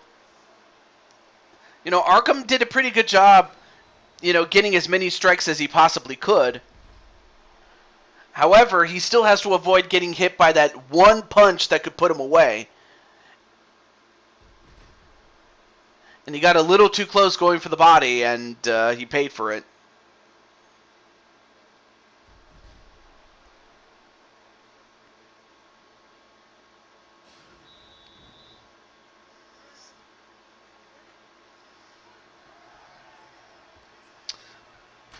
Well, what's that?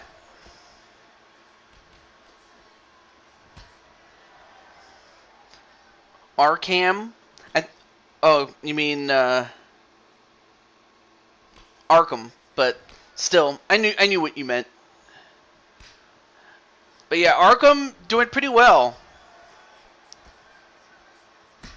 Oh, and a left uppercut. I can't even talk. Now making him back away. I mean, this would be a huge upset if Arkham was to topple, you know, Azrael Black.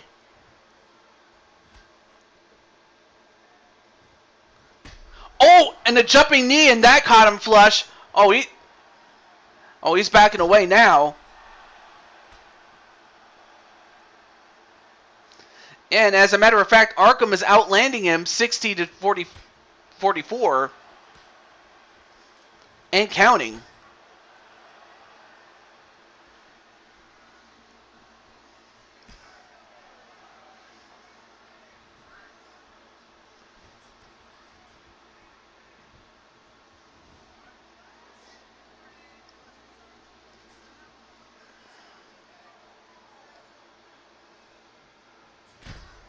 Oh, and a kick right up to the head, and that might have rung his bell.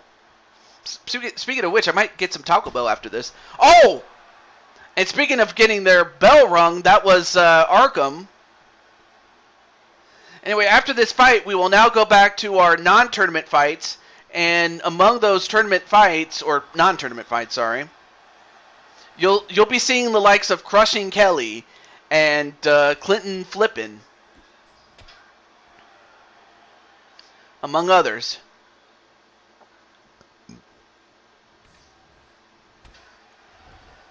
Anyway, a kick to take down Arkham.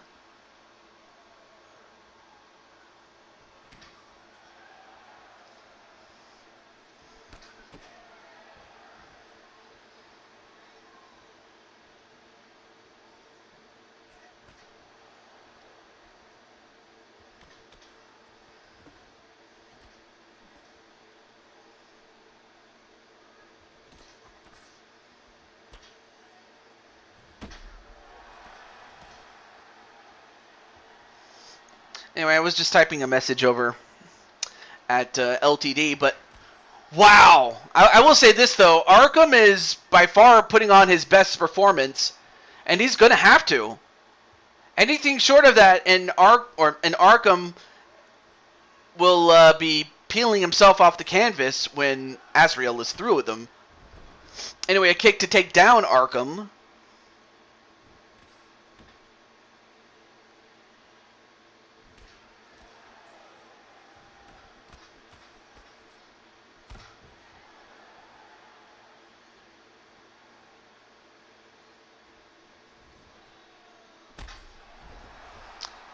And at case in point, he had to keep the pressure up, but he couldn't leave himself open to a big knockout, and unfortunately that's exactly what happened. And as far as Peter Griffin is concerned, that is the man that you have to deal with. Yeah, he went for a spinning kick, but he left his chin exposed. And as a result, Arkham is going to be going to sleep.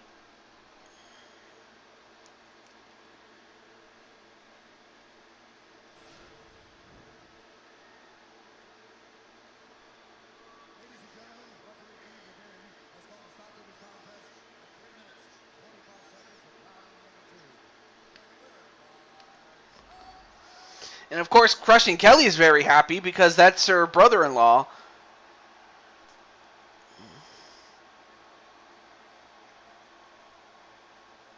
Oh yeah, let me update the records. What am I doing? So Arkham unfortunately goes to 5-12. And for Arkham, he now is in double digits with 10 wins, 12 losses, and a no contest. And he advances into the tournament to face off against Peter Griffin.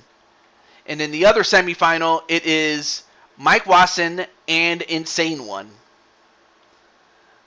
But we move on to our non-tournament fights. So let's get back to that. The tournament winner becomes the open weight champion. Yes, as the previous champion, Jinku, no-showed his 10th event, and as a result, he had to forfeit his spot in the on the roster and the championship. But at the very least, I can make a case for him to be in the Hall of Fame. As even though he doesn't have as nowhere near as many wins as Feck does, but still his reign as champion twice has been nothing short of incredible. So that much will be said. Okay, so now we move on. And our first fight will feature none other than Crushing Kelly herself, as she takes on Caitlin Vieira.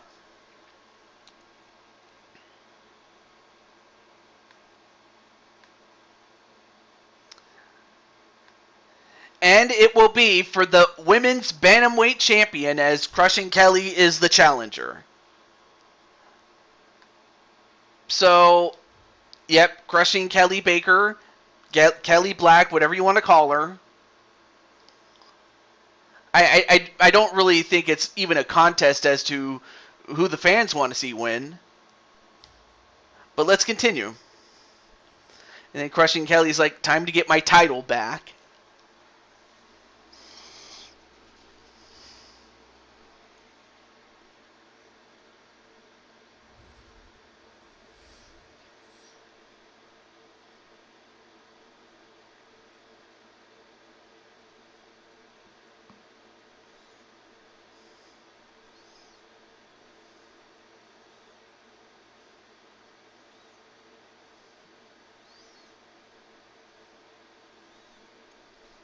Okay, looks like there's another big match coming up on LTD, but of course, for those who are on this show, I won't spoil it, but this one's going to be very intriguing, I will say.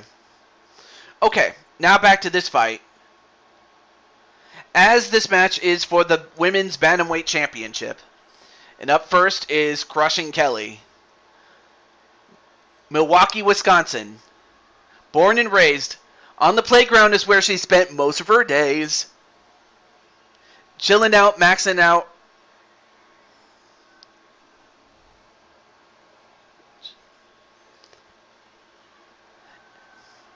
I mean, I was trying to, so I kind of had to stop there.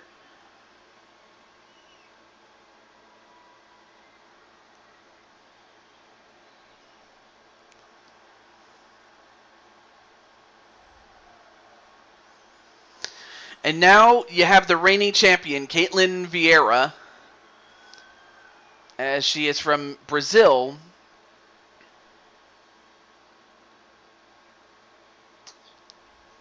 and is by no means a joke. She is someone to look out for IRL. And her strong suit is the fact that she is a wrestler. And that's something that Crushing Kelly has to be aware of. But Crushing Kelly, I should mention that Crushing Kelly has recently changed fight classes, as she is now a jiu-jitsu fighter now. And while Kelly in this game is younger and has the reach, the height and weight are identical. I wasn't good at b-ball, so nothing there.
And then apparently Kelly's doing the air guitar.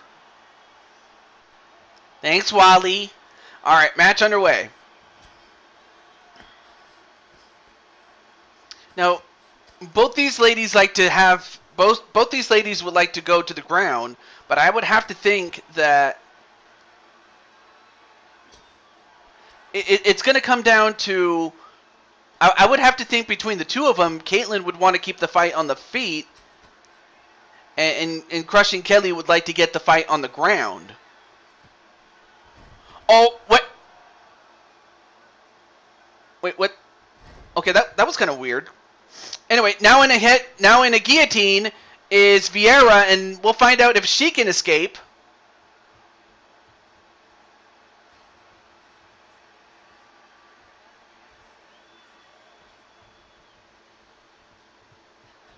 She's got her, but can she keep her? And nope, she escaped. But instead, Kelly is now in the front mount. So now we'll see what Kelly can do. Now into the side mount.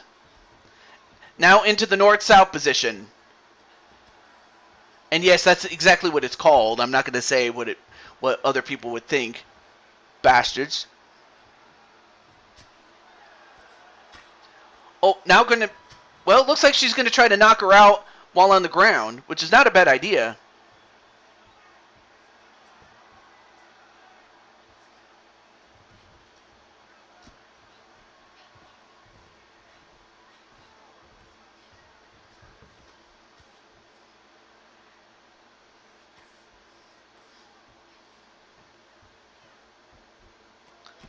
Now going for some hammer fists. I mean, this is not a bad idea if you're crushing Kelly to just bludgeon, Vieira. Oh, well, thank you so much, Wally. I appreciate it. I really do.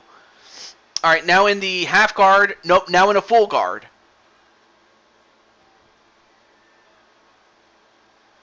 Uh-oh.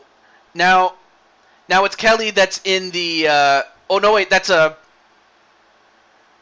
Now going for the Kimura. But can crushing Kelly get out of this one? Uh-oh, Kelly. Kelly?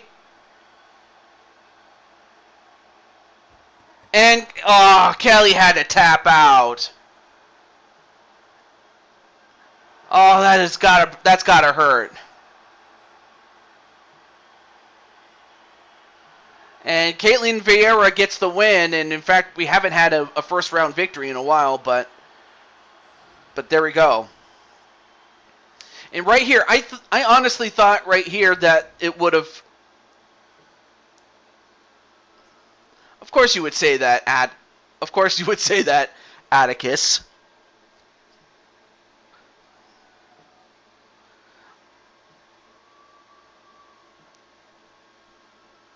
And in fact, I almost. Anyway, go KK go. But anyway. No worries, Kelly. I'm gonna do it for you. Hold on. Let me do this for you. Son of a. And you piece of. And you cheap mother. Yeah, I had to do it. Thank you. Well, anyway, thankfully Kelly's not too badly hurt, so I'm happy about that. But congratulations nonetheless to Caitlin Vieira, as she is still the bantamweight champion.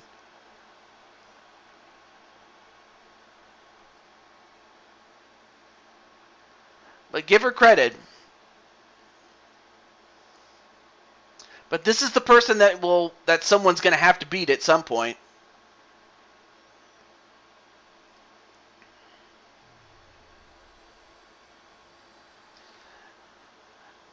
But up next is the first of two champion versus champion fights, and that's gonna be coming up right now. But still, I really wanted Crushing Kelly to win, obviously, but at some point. But of course, being a commentator, I have to more or less be objective about it.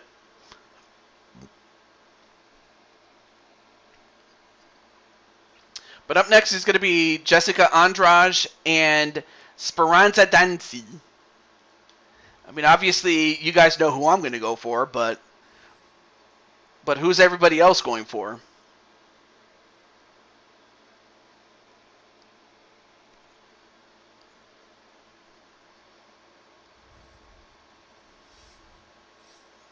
And of course, I will say that Speranza also is the person that tests out all the new outfits that I get. So really, she's the tester for all the outfits that I've unlocked. So something I would be like, oh yeah, I'm going to try that out on Speranza. It's a lot like buying her new clothes or something like that. Anyway, let me just let Blade Charge know really quick.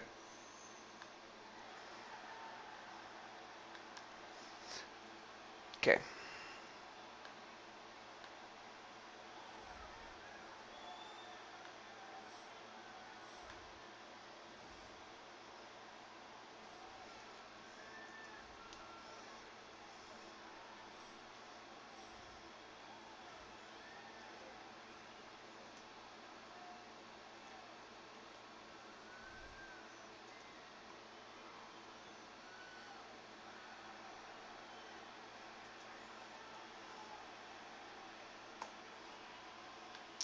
Okay, there we go. All right, so up first is Jessica Andrade, who is the women's flyweight champion, and Speranza is the women's openweight champion. And of course, Speranza is coming in with an impressive record of 18 wins and 4 losses. And if I'm not mistaken, Speranza is the longest reigning women's openweight champion. You know, back when that championship was called the Women's Featherweight Championship. But still, a very dominant champion nonetheless, as she's a bit younger, and while she has the height and the reach, the weight does go to Jessica Andrade. Even though it is spelled Andrade, but it's Andrade. I don't know why, but that's how you pronounce it. No, unfortunately, she lost her spot a long time ago. Like, I would book her in the show, but she wouldn't show up though, like in the chat. So, like, let's say you're booked for a show and you don't show up in the chat. Well, you get a no-show, and if you get 10, you lose your spot. And oh, nice.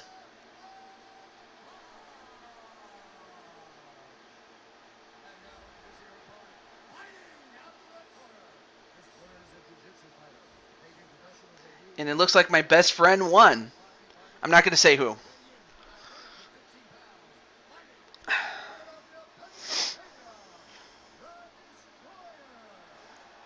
But then here's another one of my best friends, and that's Speranza. Of course, that should go without saying.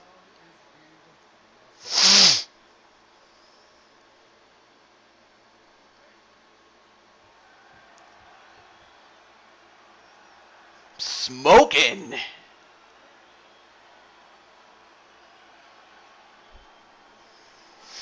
And of course, being that this is a champion versus champion fight, it is a 3-rounder, so even if it goes the distance, it won't go for long.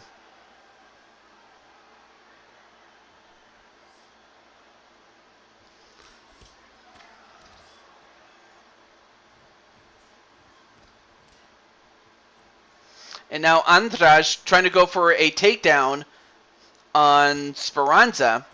I mean, of course, Andrade is a balanced fighter, and Speranza is, of course, a jiu-jitsu practitioner. So, you know, Jessica's best bet is to try to win the match or fight while standing up, although that's not going to stop her from trying to go for an armbar right here. Ultraman is an old live-action TV show from the 70s and 80s. It's almost like Power Rangers, just different. And, wow, look at the power of Speranza.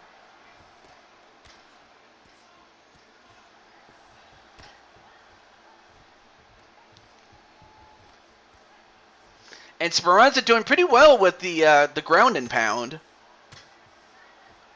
Even though, you know, knockout is not necessarily her forte, I mean, if you can just control,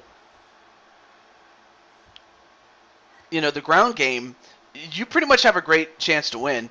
And speaking of Speranza, there is her friend and creator, Blade Charge. But yeah, Blade Charge, what's up, man?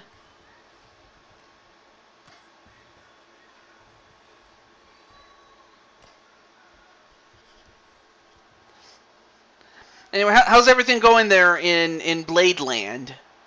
And while that's happening, she's going to go for... What's she going for here? Just took a bath? Alright. Oh, looks like she's setting up for... I think it's an Google Plata. Or Gogo Plata, sorry. But can she get it? Uh-oh. And she got it. It's over. Well, that was quick. That's 2 quick endings right there. As Speranza continues to move up. And, wow. And who knew that Speranza can do moves like that? But anyway, she now goes to 19-4. As she is now 1 win away from getting to the 20-win club.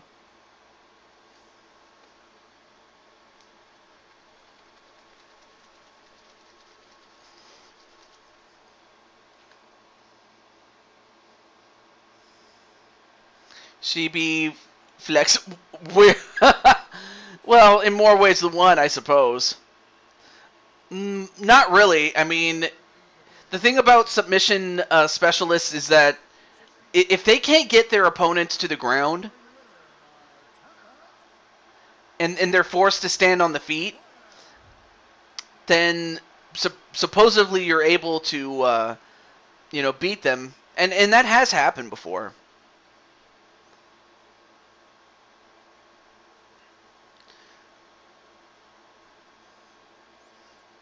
But congratulations to your friend, Blade Charge, to Speranza Danzi.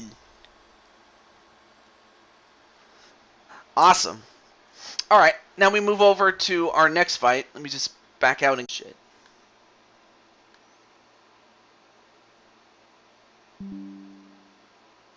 Okay, cool.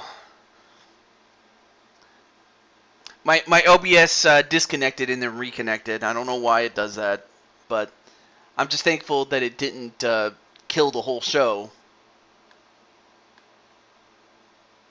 Wally's gonna go for Mr. Flippin' Clinton, but yeah, it's great. It is really nice to see you there, Mr. Blade Charge.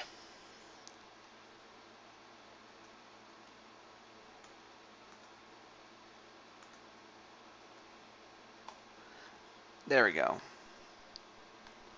All right, let's get to it. So we have there we go. So we have the lightweight champion against the welterweight champion.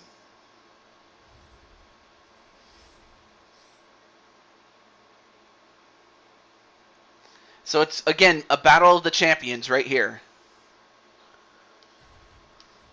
All right. So while Clinton doesn't have the pressure of having to defend the title because, well, he's going up against a champion himself in Dustin Poirier. And up first is Clinton himself, who now is at a record of 12 wins and 16 losses. But he's definitely improved vastly after, getting a bunch of losses, and now he's starting to get on a winning streak. And of course, Scarlett was very upset that, Auntie Crushing Kelly got beat.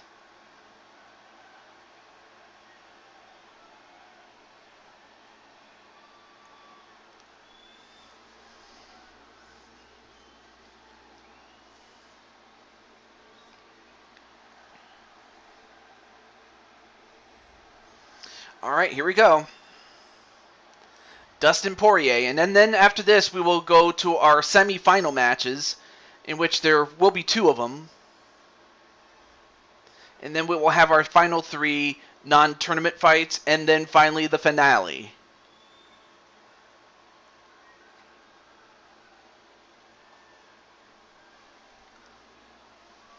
But there you have Dustin Poirier. Really, this is a guy that, if I'm not mistaken... In fact, let me look him up really quickly.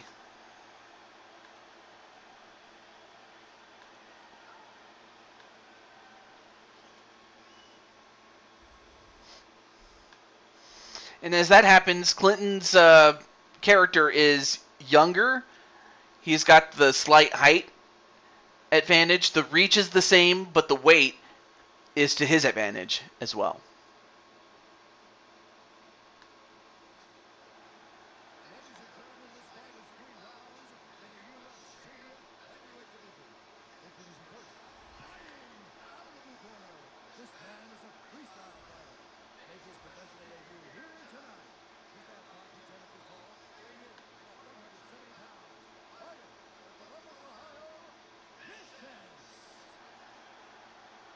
Okay.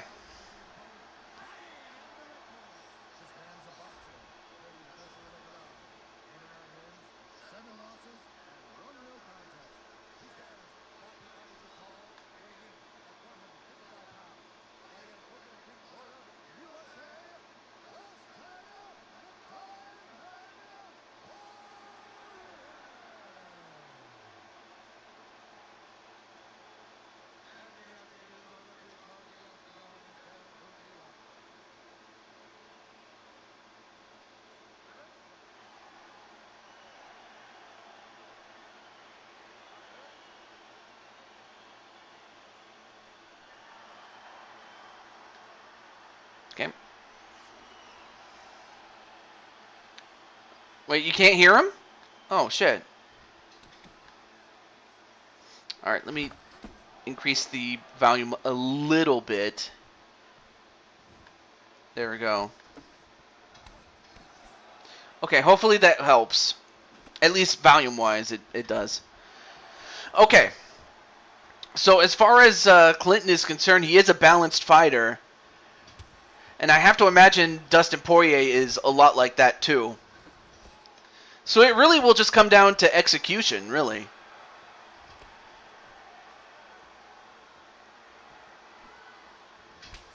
Oh, good punch there by Clinton. Now going for a takedown. He gets the takedown, but he might have gotten caught, and he does get caught. Now the question is, can Clinton escape this one?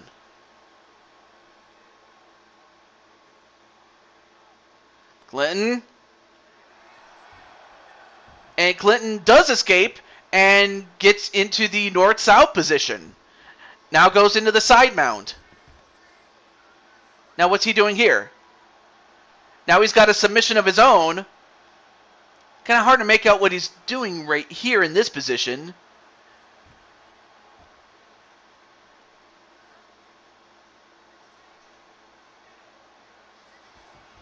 Oh, it's an arm triangle. But escaped does Dustin Poirier. So both these guys can fight on the ground as easily as they can fight on the feet. And it gets a couple of punches in on Dustin Poirier. Now in the full guard. Uh-oh. Now he's got him in the guillotine, but can he get out of it? Can Clinton get out of this one? I mean, this is not looking good, folks. I mean, Clinton trying to get out, but I don't know how much... wait.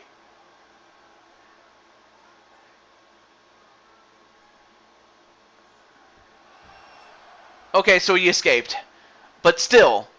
Oh, now he's on... Now he's got the full mount on Dustin Poirier. And nice takedown defense there, or escape defense, I should say. As Dustin Poirier trying to escape. Even though he could win the fight on the ground, he certainly doesn't want to be on the bottom, that's for sure.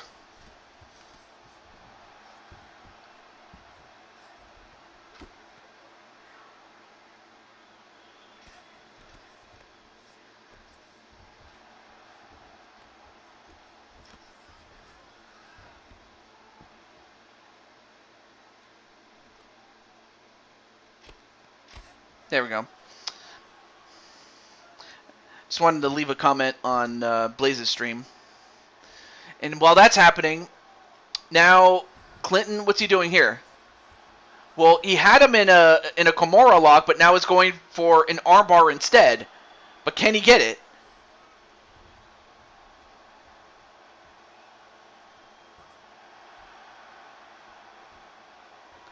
Clinton. And he gets the win. Clinton gets the win against Dustin Poirier with that armbar.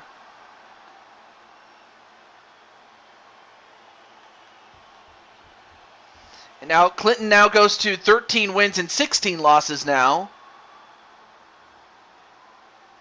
As he shows why he was, or why he is, I should say, the welterweight champion of the world.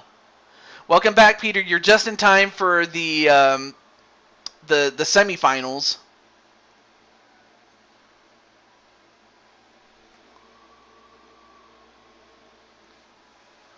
But yeah, congratulations, Clinton.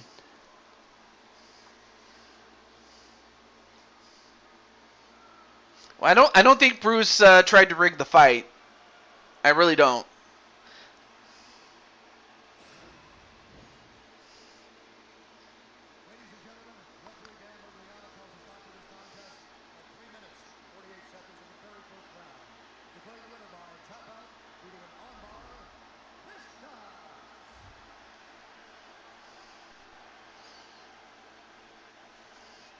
Though there was nothing personal against Dustin Poirier, so I credit Clinton for, being a good sport.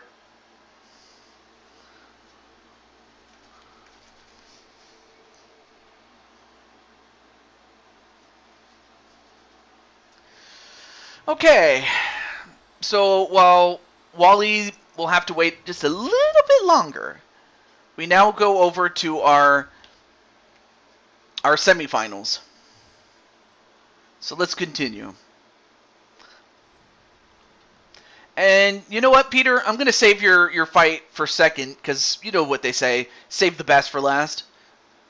Anyway, let's go to Wasson and Insane One. So let me just let Wasson and Insane One know that their second fight is up next. So let me do that really quick.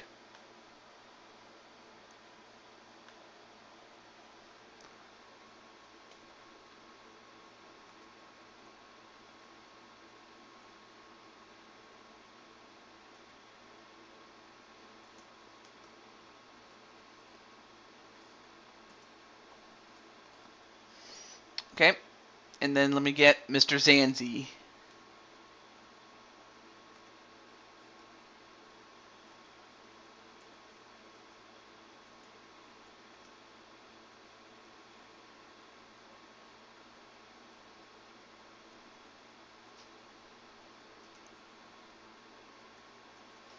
Okay, so let's get to it. And then Wally's going to go for Wasson to win. All right. And, of course, that should give you Peter Griffin a little bit of time to get ready against perhaps the biggest test, and that is you fought Atticus before. Now you're going to fight his brother, Azrael. But first, we have to find out which one of these two is going to the finals right now.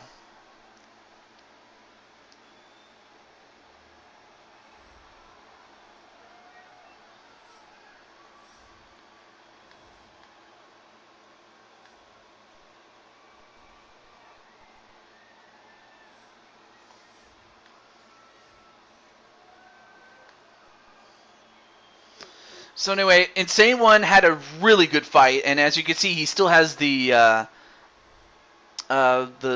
scars from the previous fight. So yeah, I mentioned before that the damage retention is on, so these guys have got to pace themselves, because whoever wins this will have a tough battle in the final.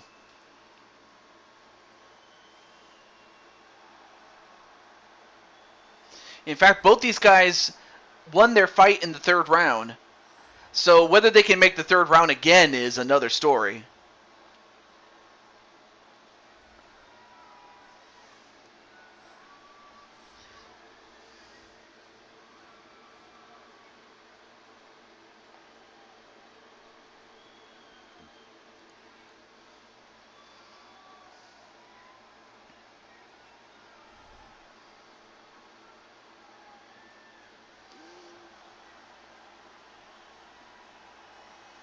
And of course, Wasson with a couple of scars of his own. But these are two heavyweights here. And now the tale of the tape. Insane One is considerably younger. However, the height, the weight, and the reach will go in the favor of Mike Wasson. So, for Mike Wasson, he's got to try to find a way to put away Insane One as soon as he can.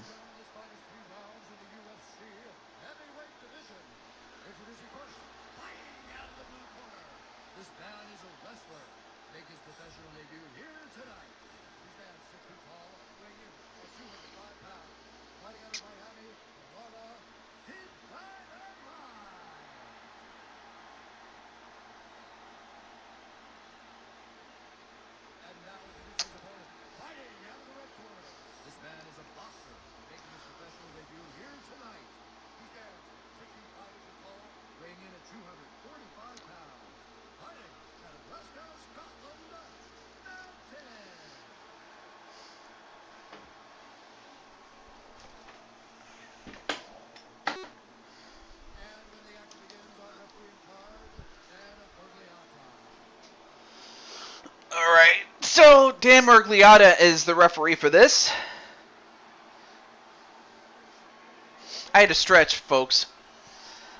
And, of course, Insane One doing his best Shawn Michaels impression.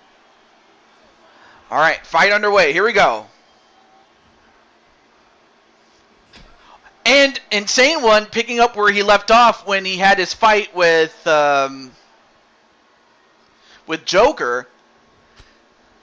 I mean, of course, he was outsized in that fight, but he used his relative speed against Joker.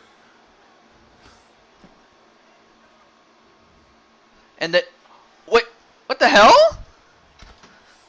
Blade charge.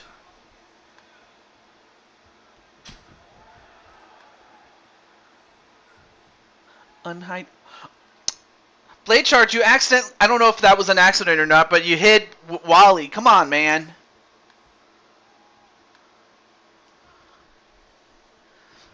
Wally, are you alright?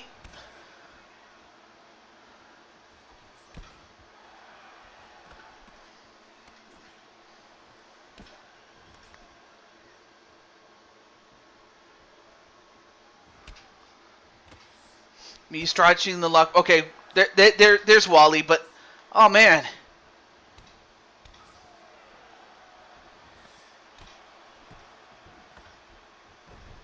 But, yeah, Blade Charge, one, I'm fine. Well, I'm happy that you're alright, but it's just that you got hit by Blade Charge accidentally. I want to say it was an accident, although I'm not sure if that was an accident, so... But that sort of thing has happened before where someone would have the phone in the pocket and accidentally hide somebody when they should not have. Even if it was an accident. Anyway, back to the fight though. As Wasson would love to try to put him away as soon as he can.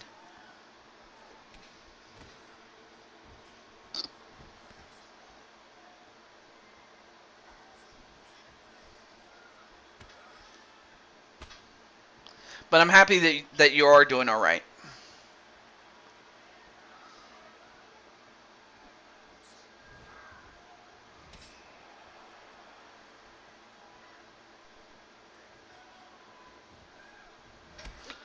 And of course, Wasson, even though he is landing a couple of punches, you know, Insane One is landing most of them.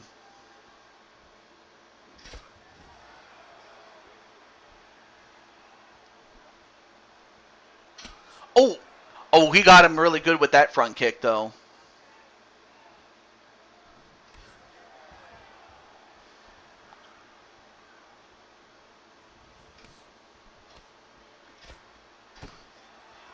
And Peter Griffin's going to go for Insane One to win.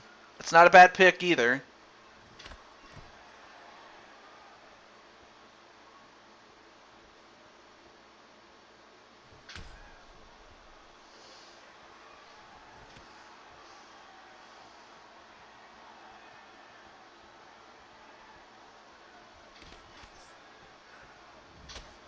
Ooh, good shot there by Insane One.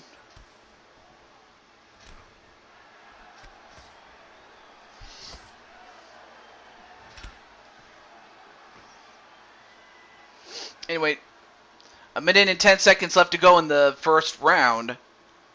And it's understandable that these guys would pace each other knowing full well that they still got a final left to go for whoever does win. Now pushes him against the fence, but instead fights him off.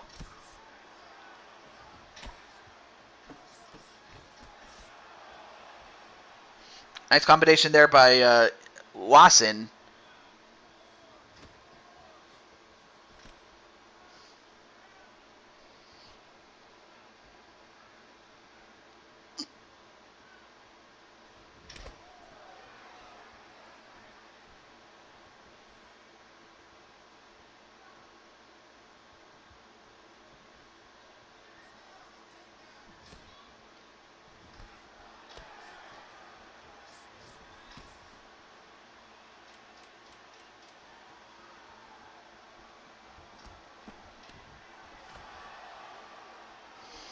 If he took out Joker, then he could take out Wasson. Yeah, that's pretty. That's definitely a good point to make.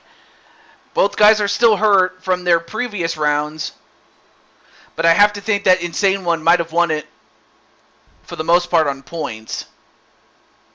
But then again, you can make the argument for Mike Wasson as well.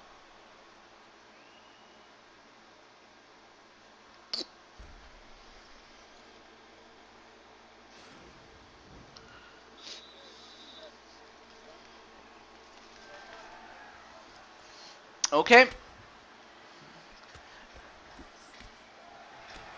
Oh, nice leg kick there on Mike Wasson.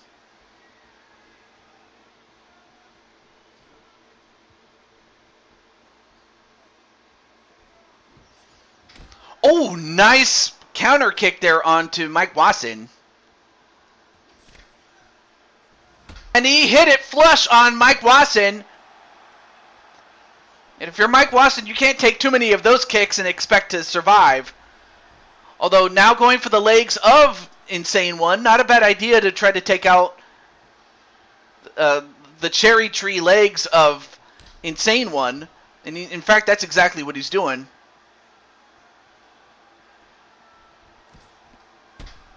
And then a high kick of his own.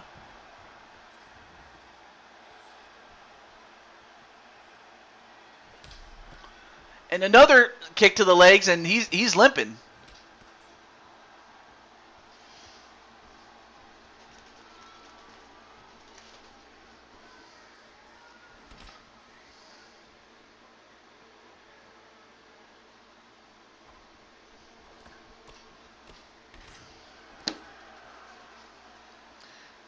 Nice exchange there.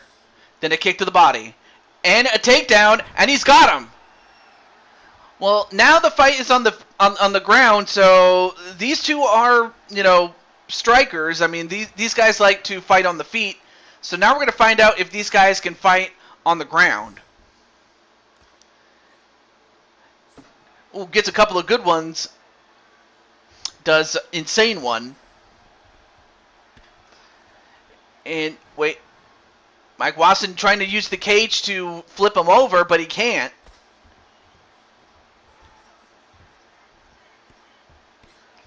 And Insane One just going to bludgeon him. And he may very well do that if he wishes.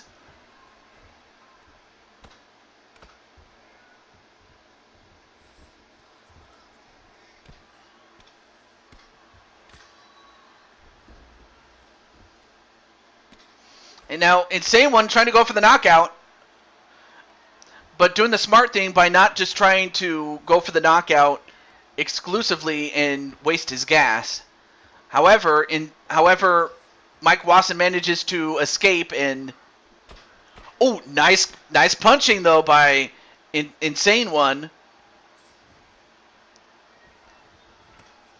He was able to time the fact that Mike Wasson left himself open to getting punched, and that's what he did. Ooh, a front kick got him there.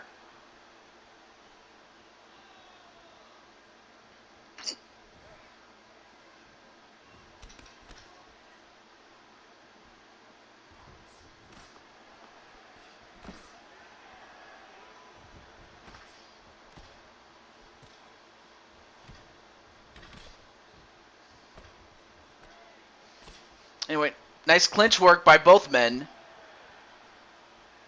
1 minute and 30 seconds left to go. Nice jab onto Insane One before Insane One could unload that hand.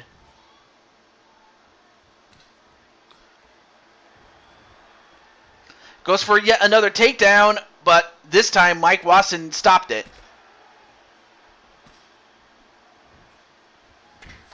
Ooh, nice high kick. Didn't quite get all of it, but that still hurt.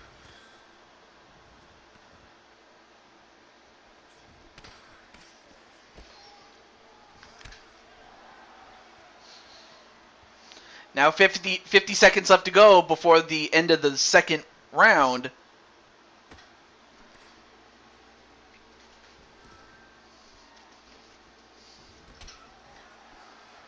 Nice kick to the body, though.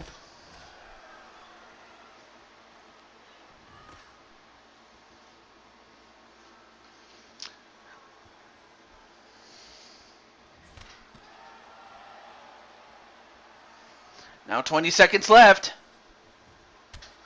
And then a kick to the body. Again, even though the body blows don't always get the knockout, enough body blows and that could suffice, really.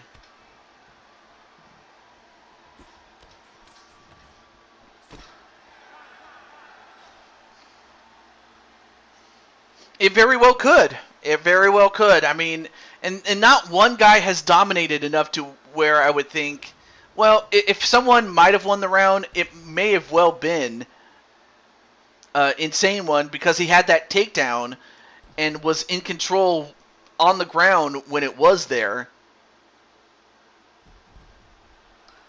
But even still, I don't know how much of an advantage each of these men have on the scorecards. And I didn't see what he says. Well, anyway, after this and the next semi-final match, then it's going to be you, Zach Walker, or Jordan, as your name is here.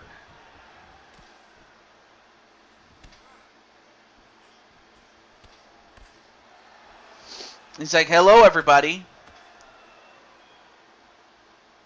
Yeah, decisions can be bad in tournaments, and so far we have not had a judge's decision yet.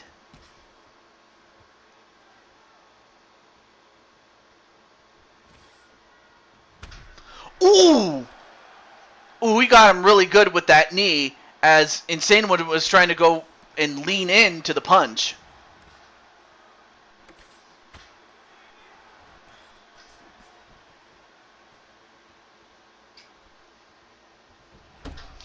And a high kick. Oh, that hurt. Oh, he's staggering a little bit.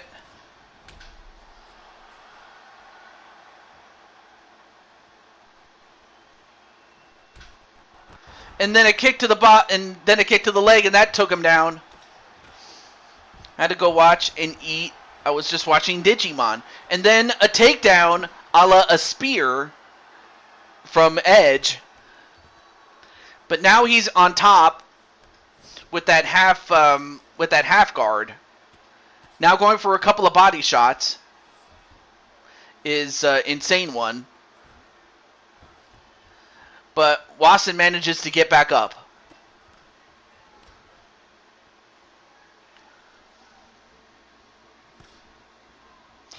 Oh my goodness! He leg checked him and his leg gave out.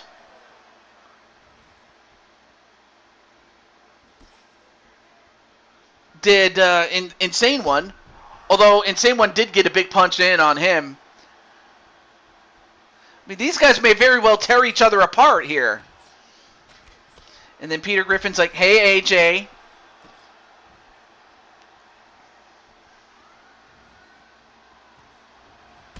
Oh, nice high kick.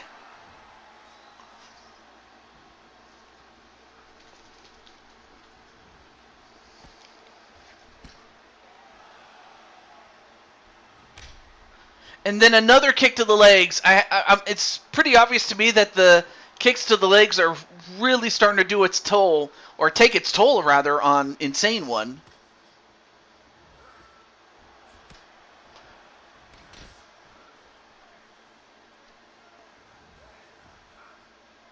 Oh, both guys holding it back on the kicks, trying to out-fake the other.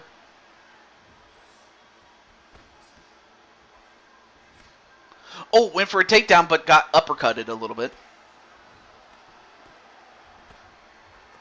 Now a couple of getting the legs, and then getting the leg, and then holding it and punching him a couple of times, I was trying to say. And another kick to the leg, that takes him down again. I mean, how many more leg kicks can he take before he has to give it up?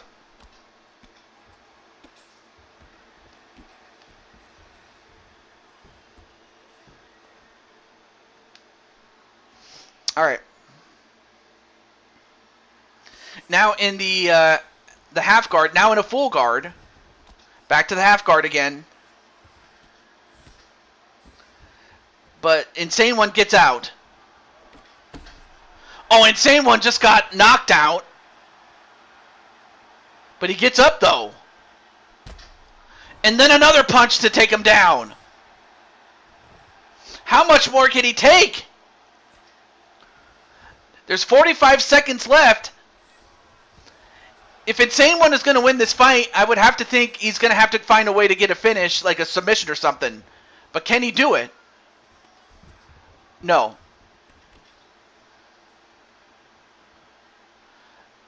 30 seconds left.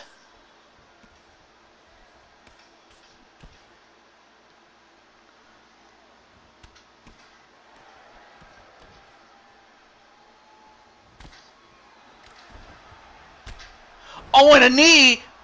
And how that didn't knock out, well, now it did.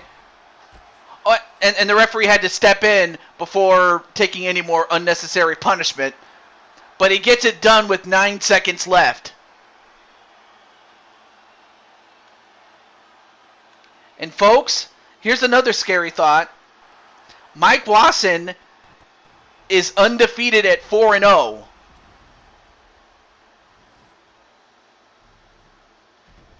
And for Insane One, he now goes to 3-8, but Mike Wasson is undefeated.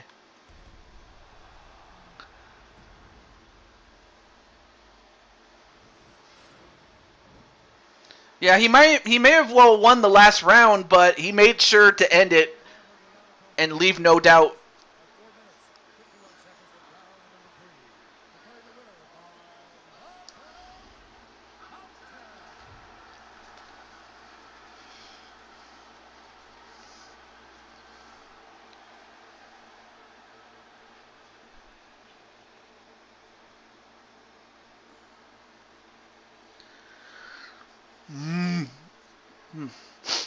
Something in my ear, though.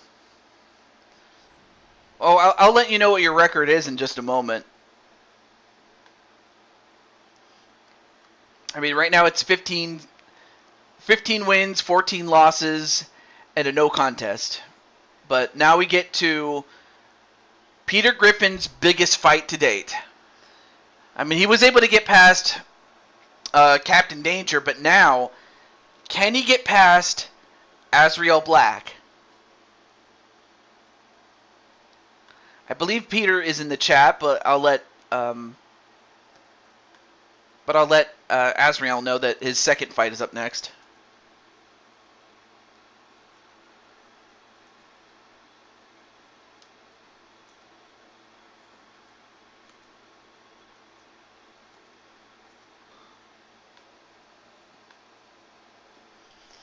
Okay. So Wally's going to go for Azrael, though.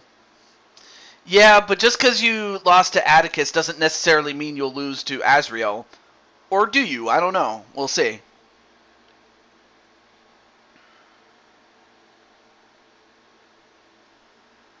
I'm here lurking. Oh! I didn't mean to... Damn it. I meant to do the intro, folks. Shit. I hate when I do that. I hit it too quickly. So let me do this really quick. Hold on. I wanted to do the intros, folks. So that's on me. Thankfully, it was early.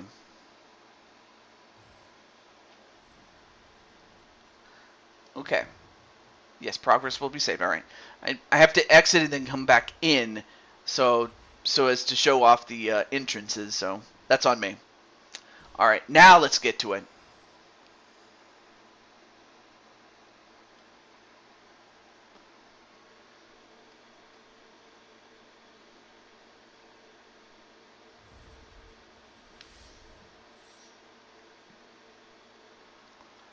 All right, let's get to it. Peter Griffin, Azrael Black.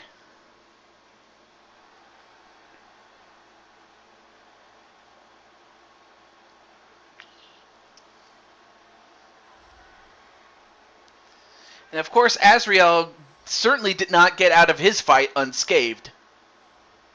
I mean, he had a really tough fight, a much tougher fight than he even anticipated against Arkham 500. So you could still see some of the cuts on his face.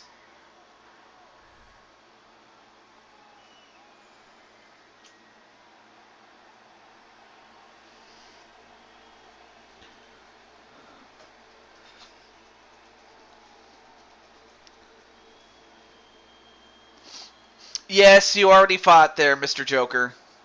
So yeah, you already had your fight, believe it or not, earlier in this part. But there you see Peter Griffin, who is still bloodied and still has blood on his shirt. I mean, look at the blood that he has already.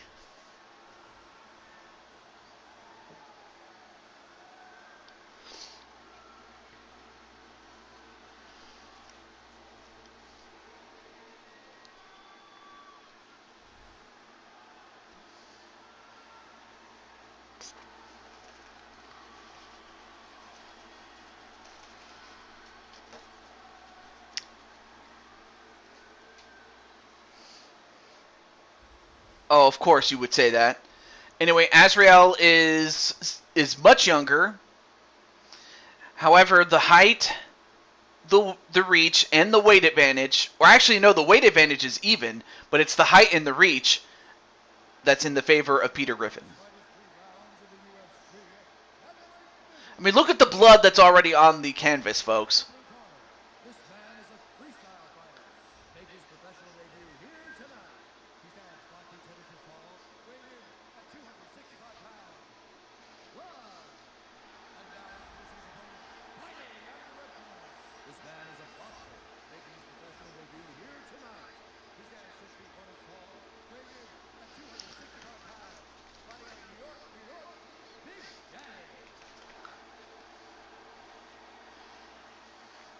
Brooklyn's going to go for Azrael to win.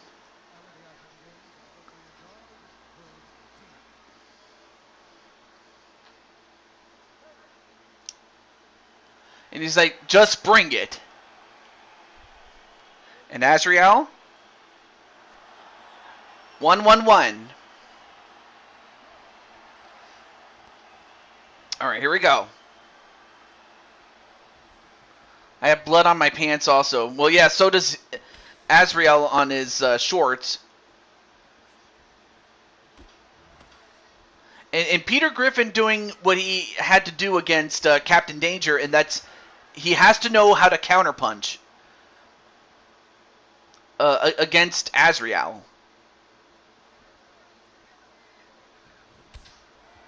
So, however, Azrael is, if I'm not mistaken, I believe Azrael is a more balanced fighter, and Peter is a boxer. So, for Azrael, his best bet is to try to get, Peter Griffin onto the floor. Oh, and a kick to the leg, and that well-placed kick there onto Azrael Black to knock him down. And then Azrael with a kick to the face of his own. Ooh! And a left uppercut, that hurt him. Went for a takedown, but probably still stinging from that uppercut and then an elbow. In fact, it was that elbow shot that he threw against Captain Danger that knocked him out.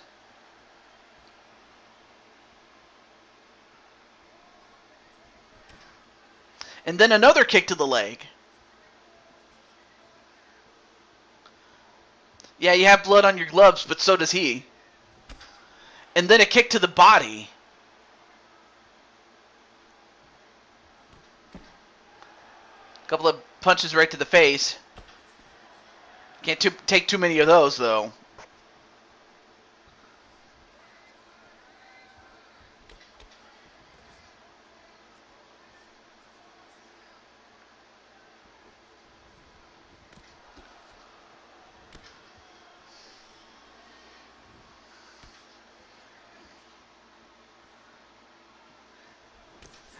But like anything else, one wrong move and it's over.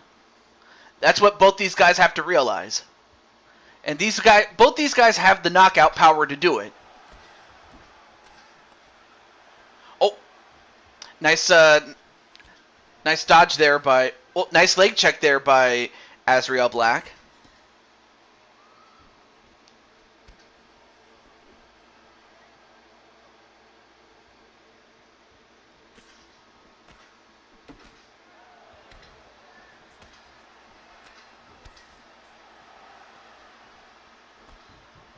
Ooh, nice well-placed punch there to Atticus.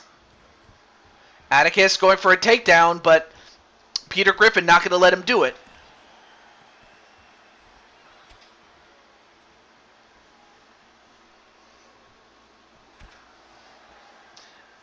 Nice counter kicking there by Peter Griffin.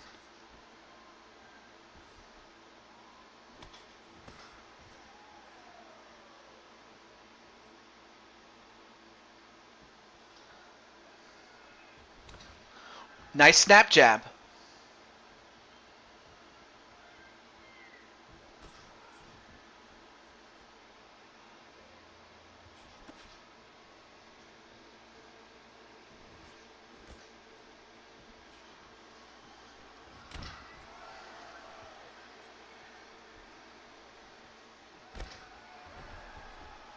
Oh, and another knockdown.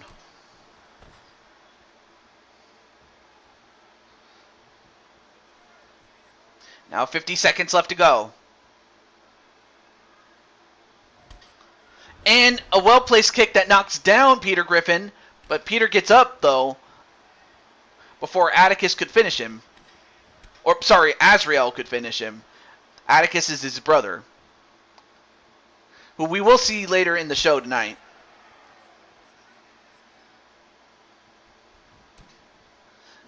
Goes for the kick to the leg.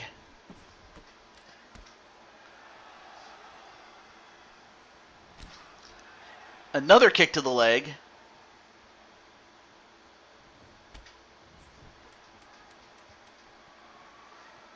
And Azrael with enough head movement to avoid getting hit with those sledgehammers that Peter Griffin calls hands.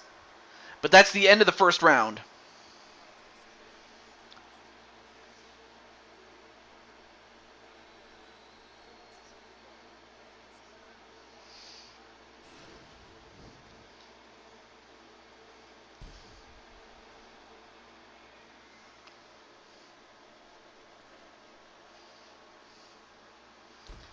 And wow, now of course I would have to think that, you know, this round was fairly even. I mean, both guys had a couple of good knockdowns, but if there was a judge's decision to win for like this round, it would probably go to Peter Griffin. But then again, it is so close. I really can't say.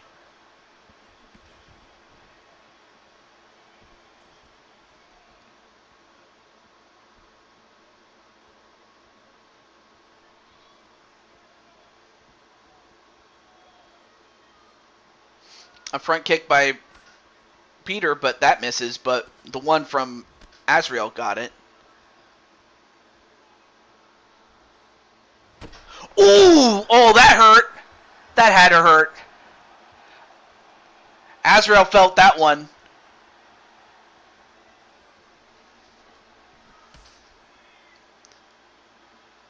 Azrael trying to get his wits about him. Oh, nice straight right hand there onto Atticus. And Atticus with a counter punch of his own. And then the spinning, that spinning back fist, the Hurricane, that got him real good. And a takedown. Well, now we're going to see if Peter Griffin can, well, never mind, as Azrael's just going to let him up.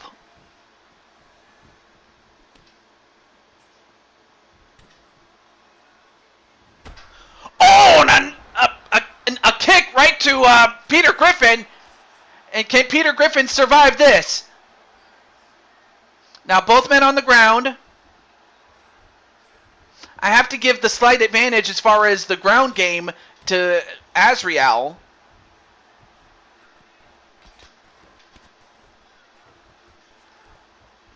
I mean, how that man didn't get knocked out, I'll never know. But now the fight's back on the feet again. But he's got to be hurt.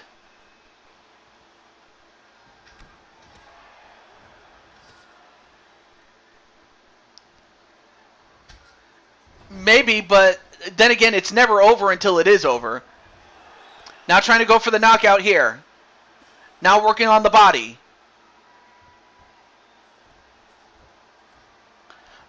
Never mind, he lets him out.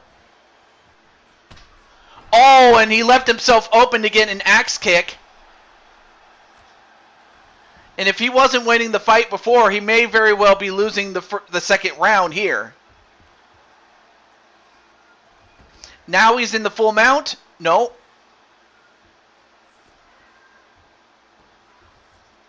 Now back to the full mount again.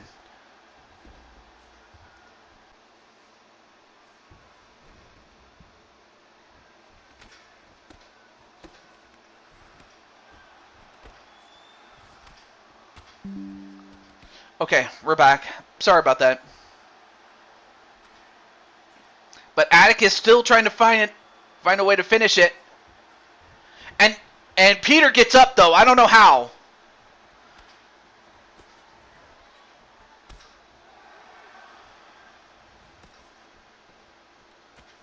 But yeah, Peter's definitely in trouble. He's got to find a way to turn this fight around or it's over. Atticus has got the speed.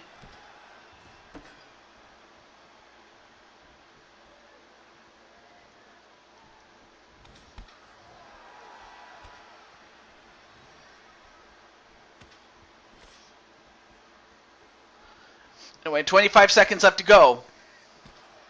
Now catches the leg and punches him in the face. And then Crushing Kelly going, go Azrael, go.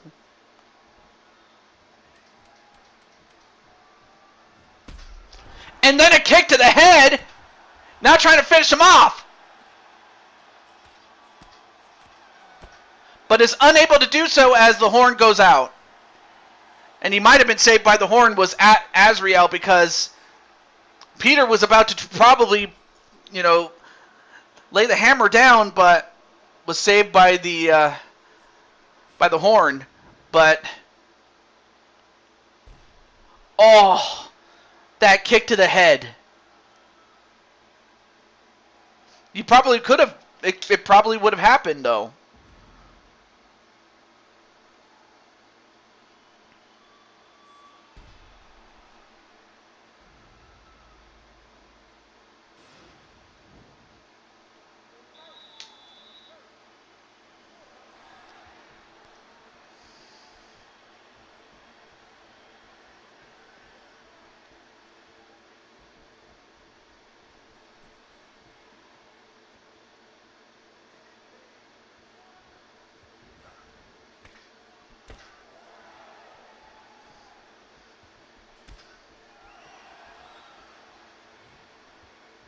There we go.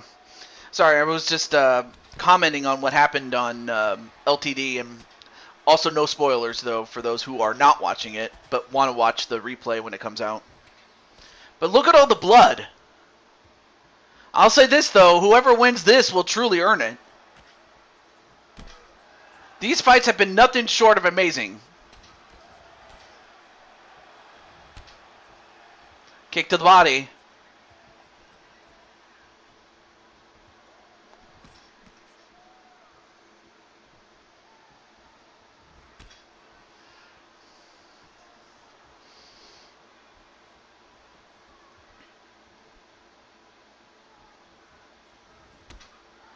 And a kick that causes him to fall down.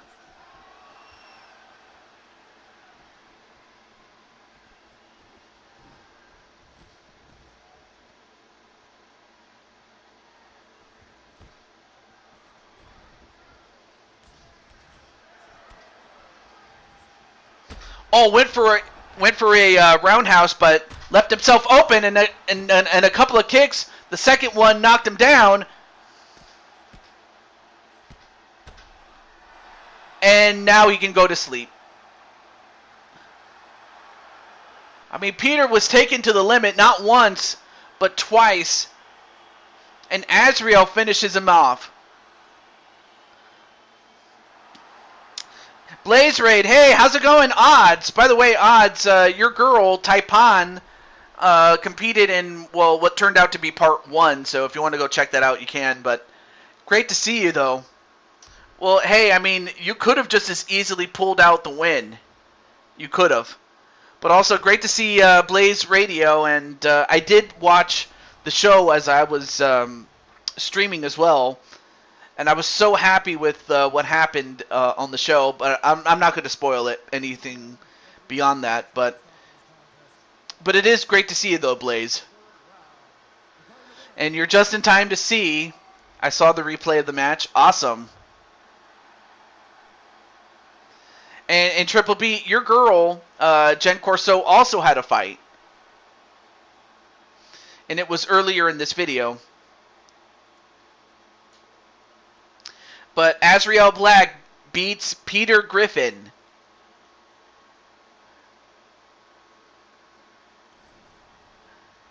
So the final is Azrael Black and Mike Wasson.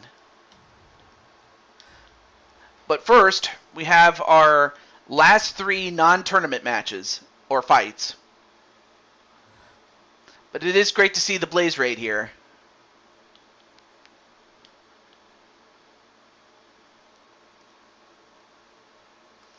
Up first is, I guess you could say, Wally's little brother, James Gamer, against Jordan Zach Walker.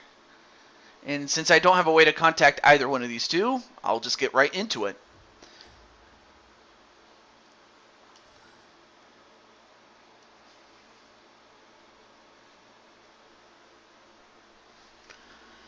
But yeah, great to see you guys. And by the way, Blaze, you did a great job with your show as always.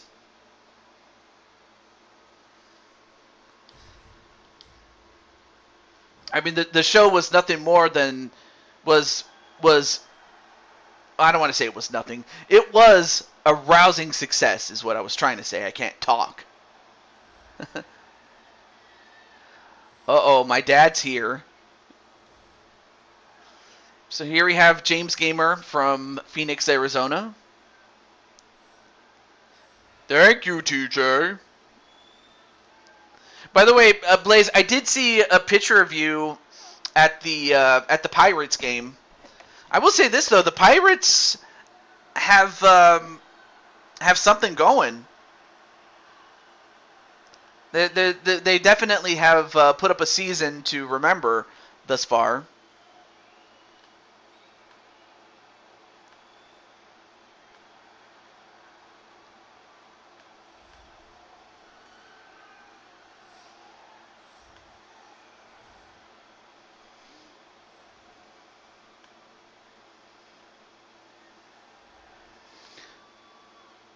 Although I will say that even though they are just a little under 500, I would imagine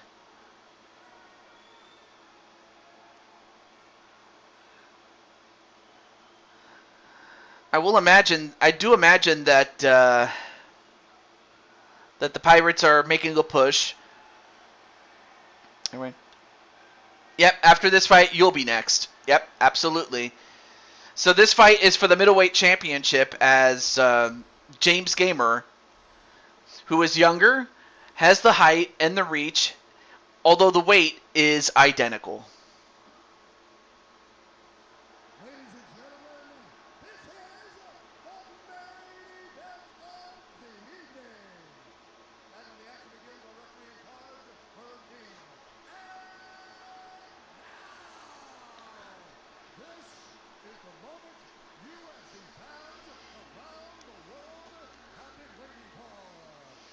Danny, it's past your bedtime, isn't it? Uh-oh.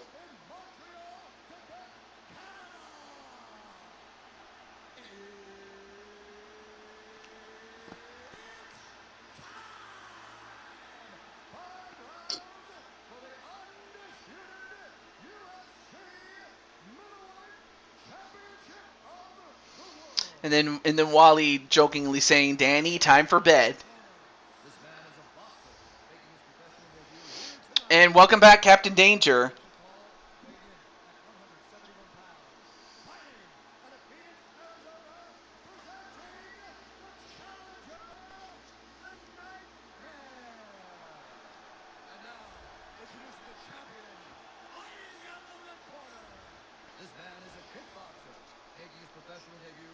And also, hey, what's up, Carol?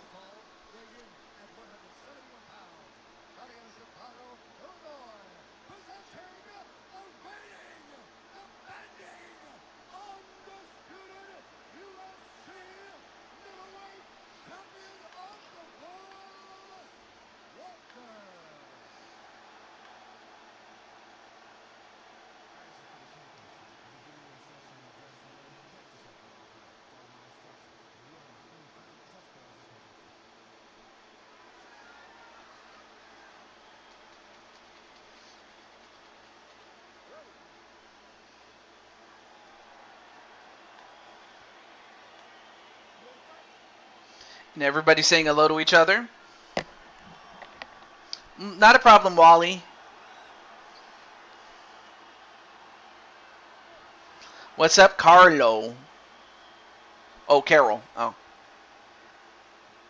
Anyway, and then of course you have Jordan Walker, who is the man in red, and with the red hair.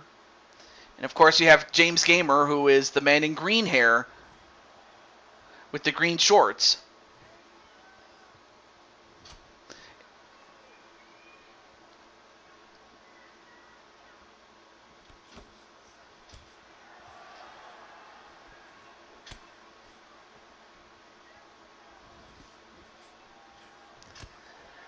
And I will say this, though. I mean, both these guys, like, I will say that Jordan is a boxer, and James is more of a balanced fighter. So I would imagine that as far as James is concerned, he would want to try to get the fight onto the ground, or exploit any openings that Zach himself leaves open.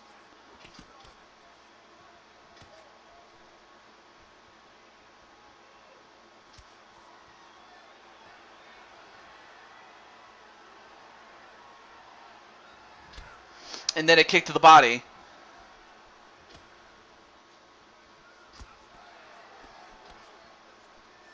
All right. Anybody I missed? I mean, there's a lot. I mean, there's Odds, there's Carol, then there's Danny and Rick. And then I saw Blaze, of course. Triple B, Odds.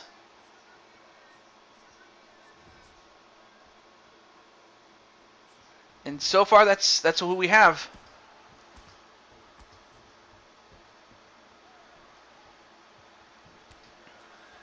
Now a couple of leg kicks. And going for a takedown, but no.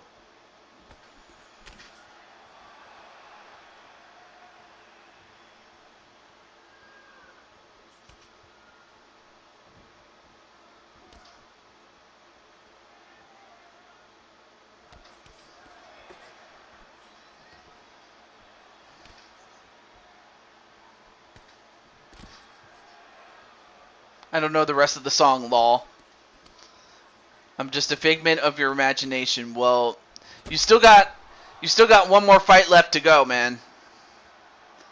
And so far, James Gamer not doing pretty well. As his best bet, like I said, is going to have to be, getting the fight to the ground. And a kick to the body, though.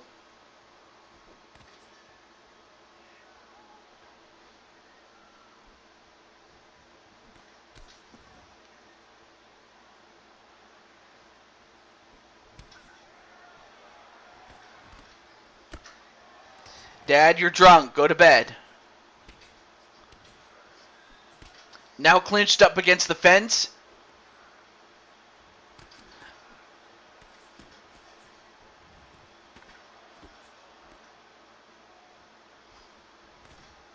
Oh, nice leg check there onto James Gamer.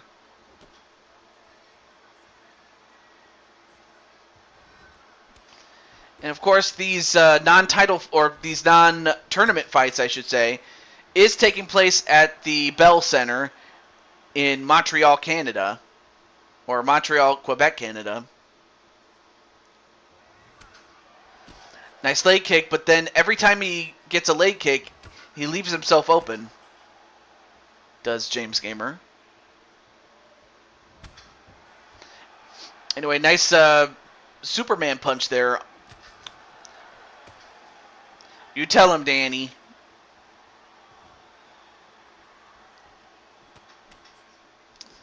No, you are not your mother. You're not my mother, hick. I'm here to collect the fines. Fines everyone in the chat. Why would you fine people, man? Why you gotta do that? Ooh, and a knee right to the head.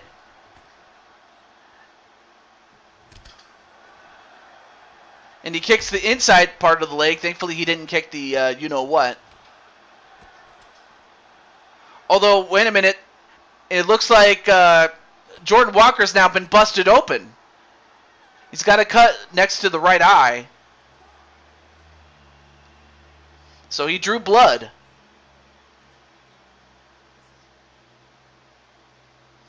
Hey, Jamar, what's up? And by the way, Jamar, you had to fight much early in the show because I can.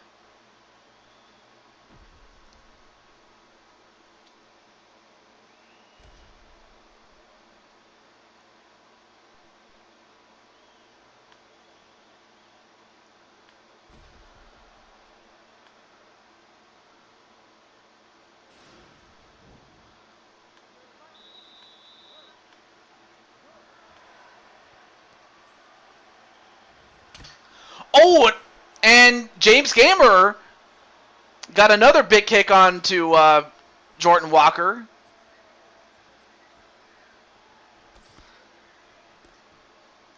Well, that's no reason to fine people. Oh, went for a high kick, and normally you're not supposed to hit somebody in the back, but if the reason you strike anybody in the back was because they did a spinning move, then it's fair game, really.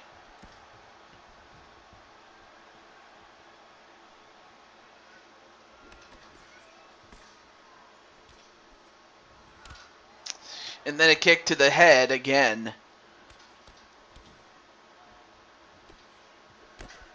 And then a knee right to the face. TJ, what all they have for Strike Force gear. Oh, you want to know what they have for Strike Force gear? Reason to find people? This is Clinton. He always finds a reason even if we don't see it, TJ. Lol. Do I wrestle? Yeah, you do.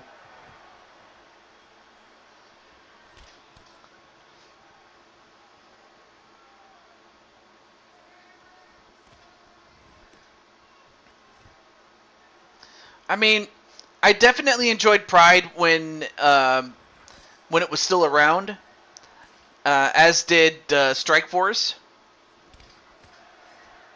Although right now, James Gamer's doing pretty well with those hands.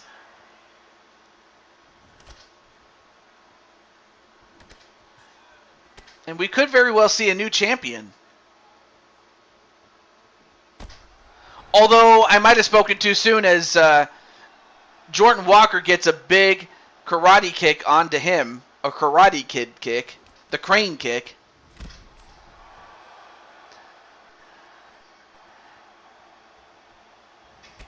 And then Wally's like, I'm still waiting in the locker room hoping I win. Yep. And a kick to the leg that takes down James Gamer.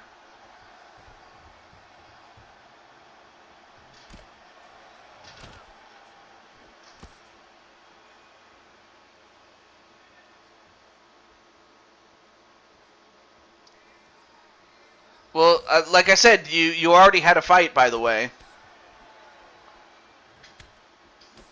Jamar.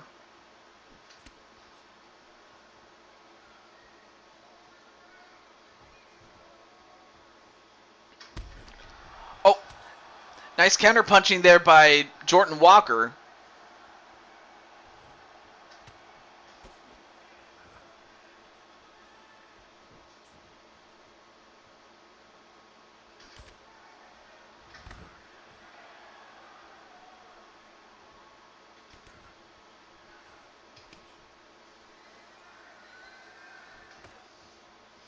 And then Carol saying hello to Wally, Odds, and Rick Logan Parfait. Whoa! Nice 1-2 combination there.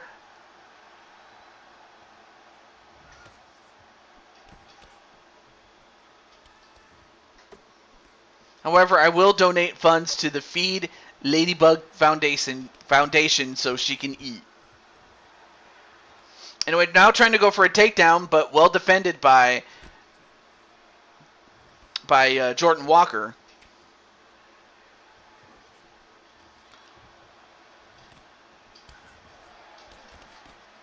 Both these guys are beating the hell out of each other.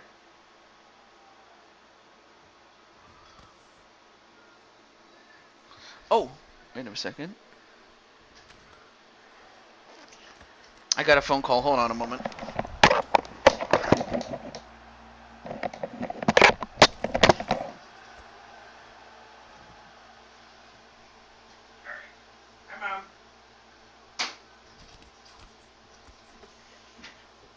Okay. Alright. That sounds fine. Okay.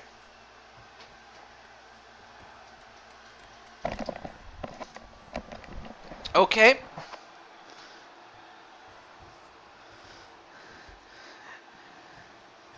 Hit the like for TJ. Baby Shark, oh Baby Shark. He's got Baby Shark on the mind. Baby Wally, do do do do, Baby Wally. And Baby TJ, do do do do, Baby TJ.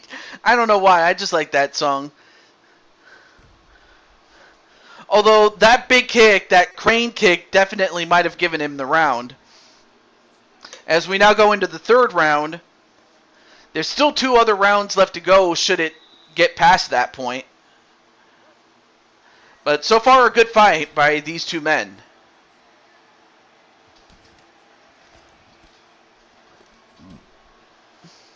TJ, no, just kidding, lol.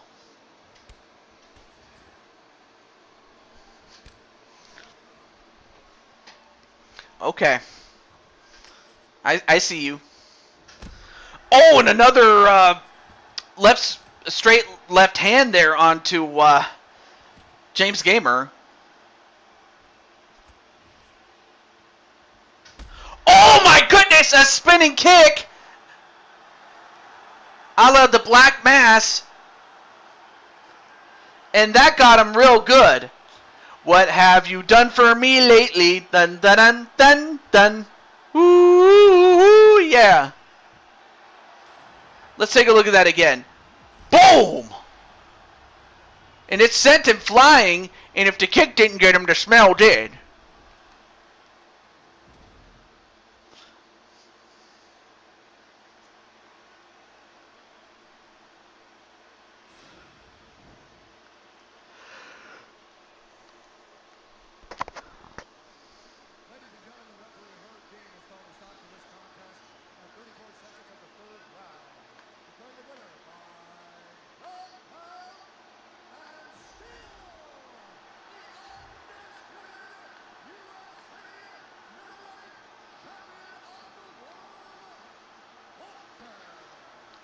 Yeah, so Jordan Walker got the job done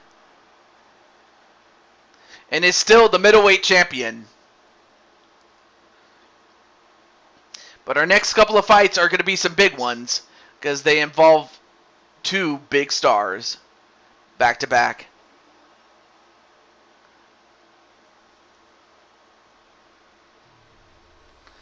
And the first of them is Wally Johnson defending the light heavyweight championship against Cole Weston.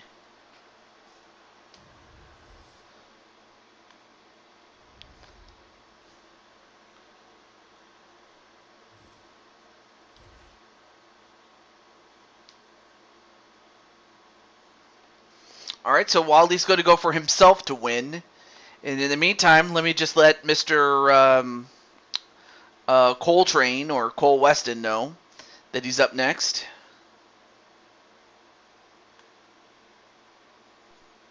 Let me get him there.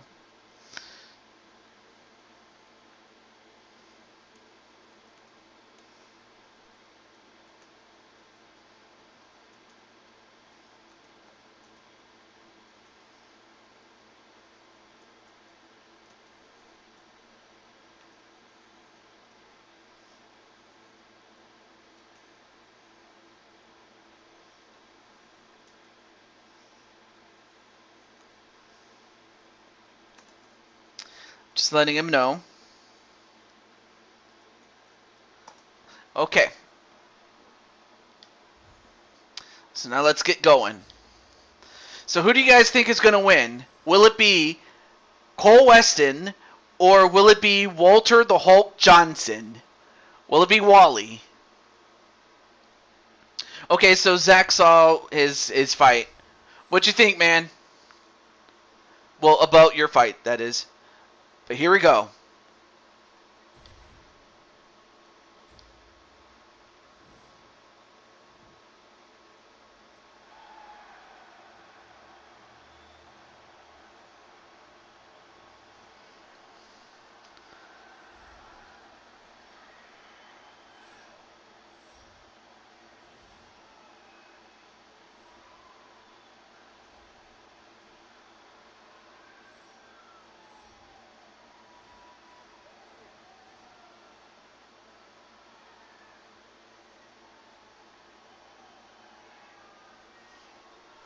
There you see Cole Weston, and of course Cole Weston himself is a former light heavyweight champion and would love to regain it. But to do it, he's got to beat Wally, who he's beaten before, but it was in a non-title fight. But now we'll find out if Wally can defend the championship when the chips are down. It was good. All right, cool.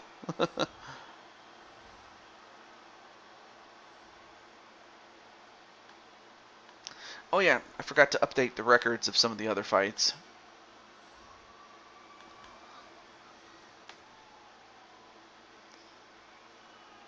So now Jordan Walker goes to 16-14 with a no contest, and James Gamer now goes to 4-10. All right, there we go. But as for Cole Weston, he comes into this at 15 wins, 10 losses, and Walter Johnson comes into this 15 wins and 16 losses. Now Cole is younger, and he's got the height and reach advantage, albeit very slightly, and the weight is identical. And now to Bruce Buffer.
And Cole does not wish to touch gloves. That could be a bad omen for him. But I can tell you that that was not nice, nice baby. Dun dun dun dun dun dun dun dun dun dun dun dun dun.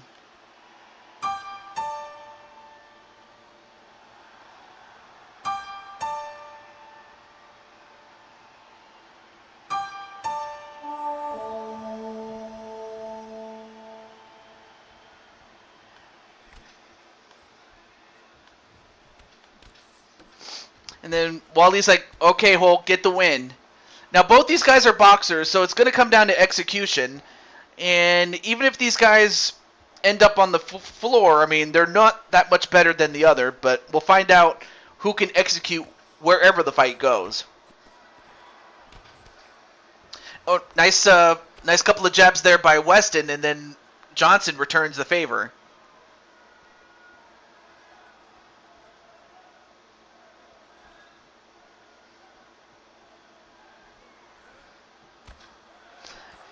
Gets an elbow onto Weston. Now, of course, the last time that Weston and Johnson fought each other, Cole was at heavyweight, and Johnson was at light heavyweight, but now both these guys are the same weight, so it's really going to come down to execution here. And LD says hello to everybody. Then a kick to the leg.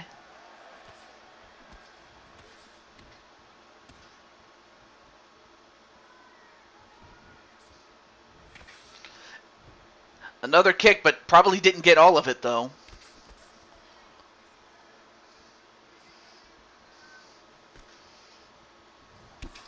Oh! Well, again, a high kick, but probably didn't get all of it, though. However, it is Cole Weston who has been busted next to his left eye.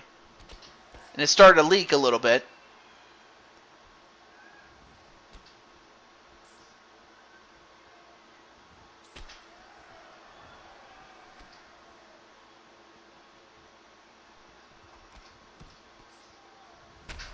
Oh, and an overhand right.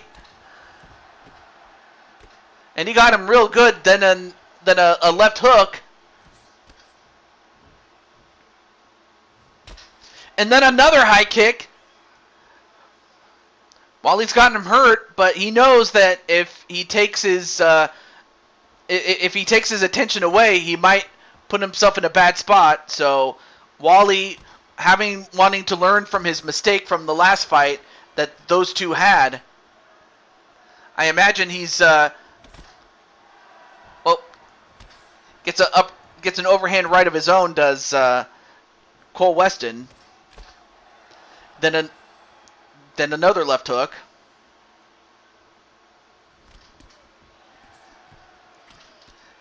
Now goes back and forth with the rights and lefts. And then another high kick. So far, Wally doing a great job dictating the pace, and now the cut has opened up even more.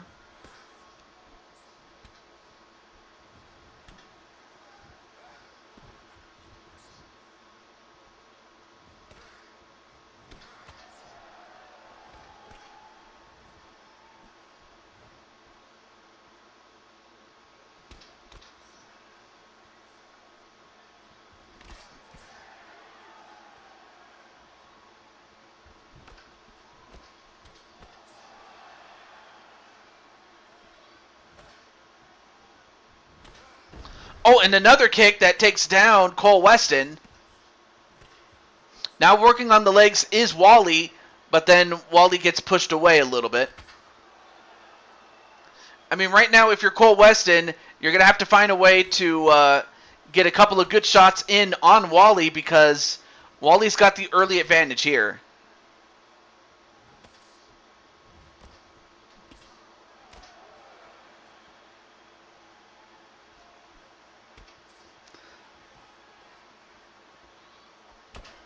And then another front kick. Then a kick to the body.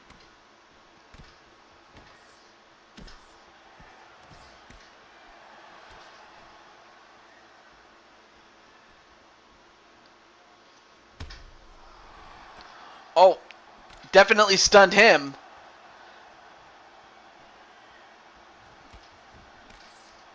And it looks like Wally might very well avenge his knockout loss, but 5 seconds left. Oh, and a head kick to end off the round, but I have to think that Wally might have won the round right there. And then Jose's back with his newly won featherweight championship that he won from Jamar. Look at this.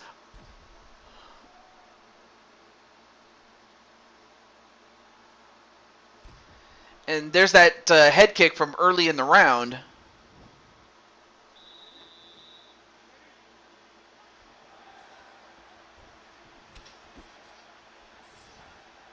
Well, we'll find out what sort of adjustments Cole Weston made as he goes into the second round. Although a leg check on Cole Weston, that had to hurt.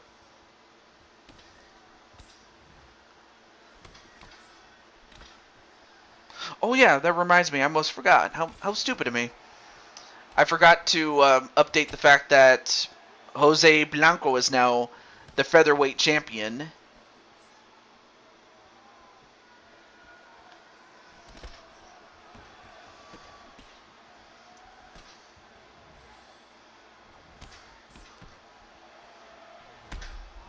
Oh, and a high kick! Oh, that hurt him.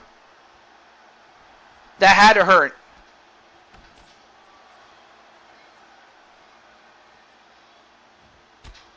In fact, Johnson has landed more strikes than Weston, 71 to 45 on that box score. On the box score.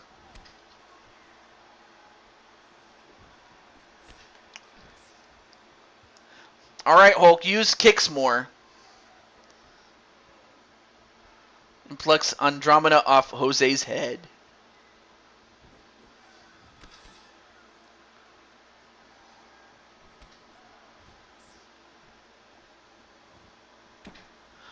And a front kick, he got him right on the face. And then another leg check.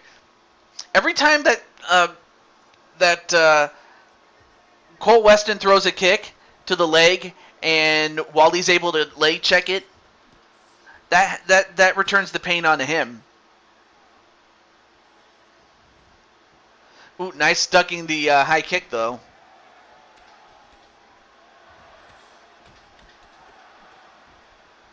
Such a silly goose.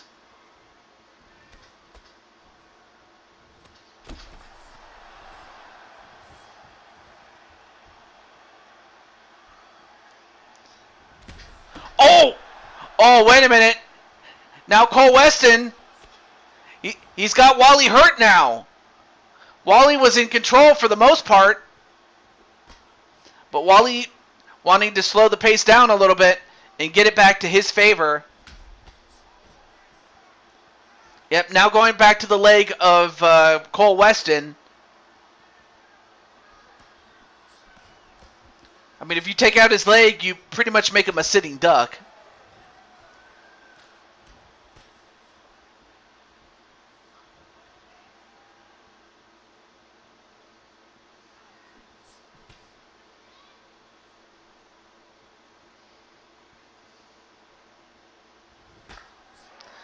And another overhand right, and then a front kick. And now Wally going to try to finish him off here. But can he do it? No. But now we have a situation where both men are on the ground, but now we're going to find out who can fight on the ground.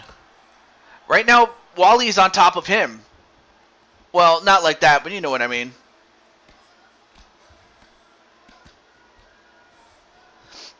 But now in the full guard, nope. Gets up.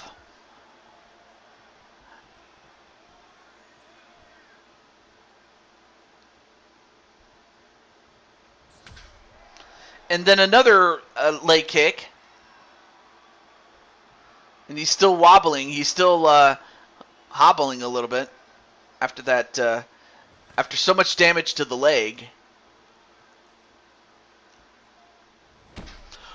And a roundhouse right. And the Hulk is still the champ.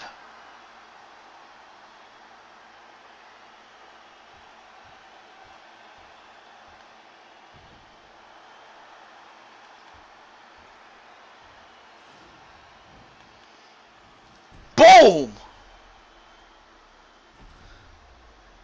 He goes for a high kick, but he left himself open.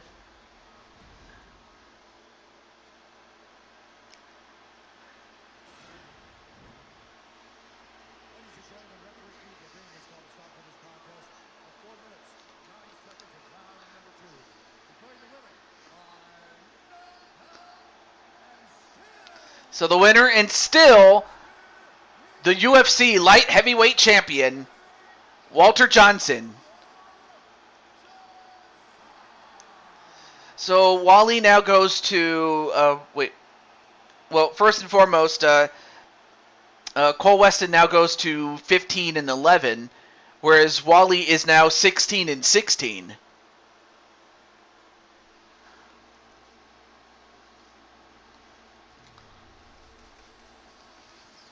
Incredible.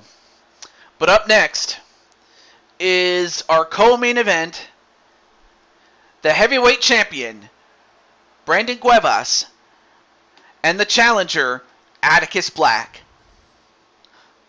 Not a problem, Wally. Thank you for stopping by, and I'm happy that you won.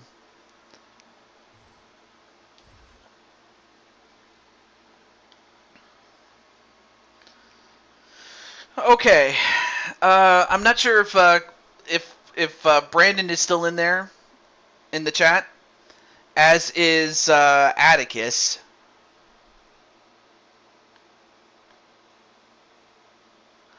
But I'm going to check really quick.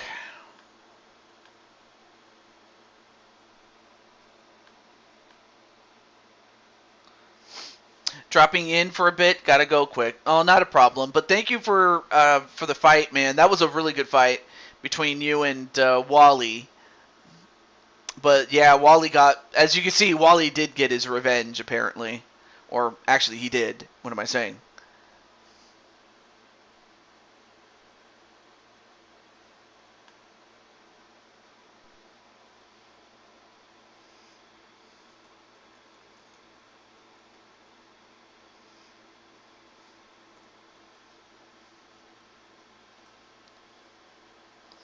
And then to Brandon, let me see the chat there.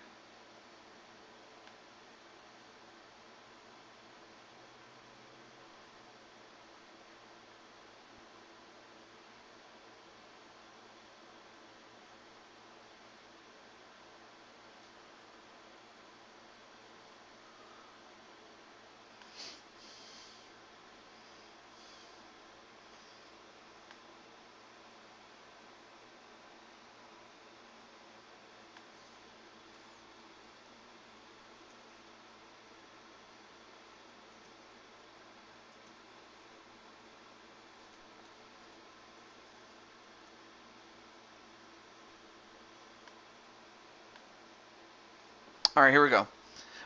My calves hurt. I did a swim class thing with my mom. Uh-oh. Well, definitely take some time to rest, my friend. But yeah, we have this and then the tournament final, and that's our show. But I'm happy for those who have come in from the start. Like, whether it's for 1 second, 1 minute, 1 hour, or the whole show. But yeah, while Crushing Kelly wants Atticus to win, who do you guys want to win in this co-main event? Let's find out as we begin, as it is for the UFC Heavyweight Championship.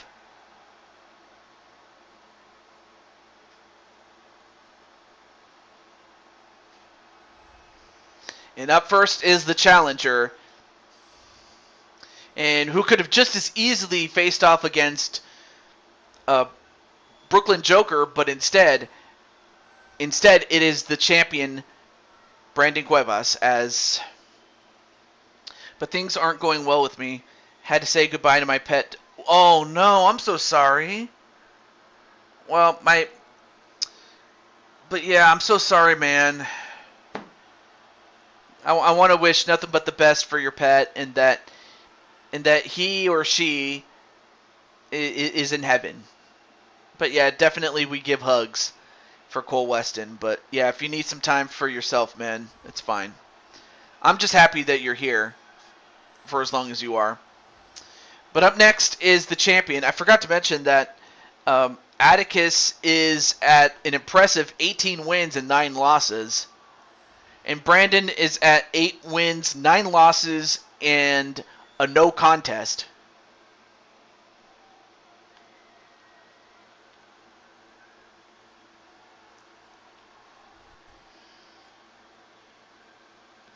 But yeah, we definitely send you our well wishes to not just you, but also your pet and to the family as well.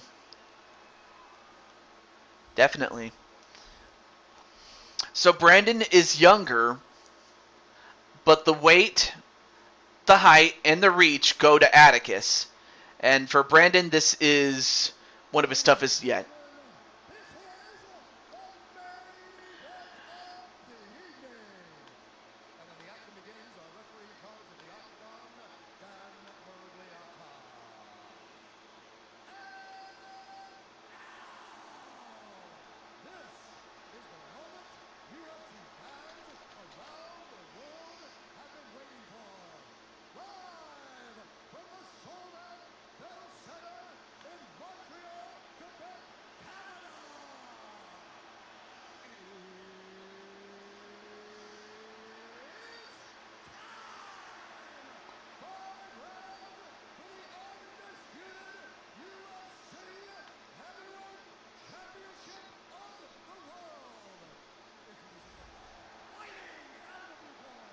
This man is a kickboxer, making his professional debut here tonight. He stands 6 feet 3 inches tall, weighing in at 235 pounds. Fighting out of Omaha, Nebraska, presenting the challenger, Assassin. And now, introducing the champion, fighting out of the red corner. This man is a kickboxer, making his professional debut here tonight. He stands 5 feet 9 inches tall, weighing in at 190 pounds. Fighting out of Hoboken, New Jersey, presenting the reigning, defending, undisputed UFC heavyweight champion of the world, the Enforcer.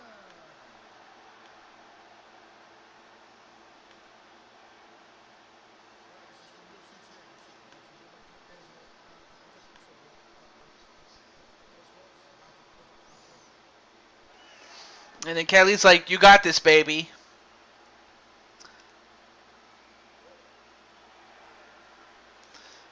So far, we have only had one new champion. And that was Jose Blanco at featherweight much early in the show. But can we see a new one? And if that happens, Atticus will become the new champion. But can he? Let's find out. And a high kick to start off with.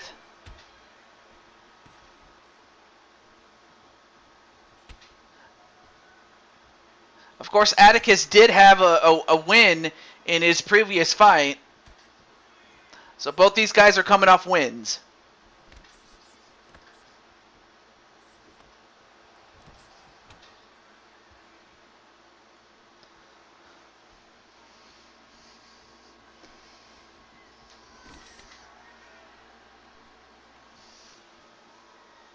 But folks, there's still one fight left.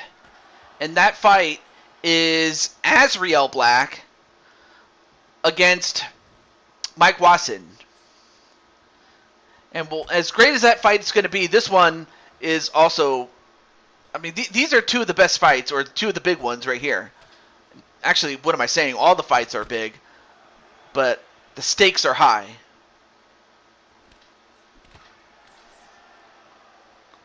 Can I see what they have for Strikeforce gear? Sure. I won't spend too much time on it just because I do want to, what is it? Get something to eat after a long show here, but alright. Oh, went for a Karate Kid crane kick, but didn't quite connect on it.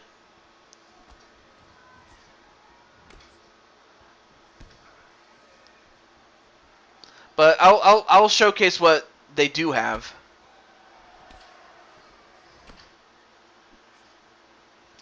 Of course, most of what they have is for bottoms and tops. I will say that, and a select few gloves. I can't even talk. Then a high kick to the face, and that's what Brandon has to do. He's got to move rapidly. He's got to make Atticus miss. And counterpunch and counterpunch each time. I'm starting to sound like Shifty, damn it.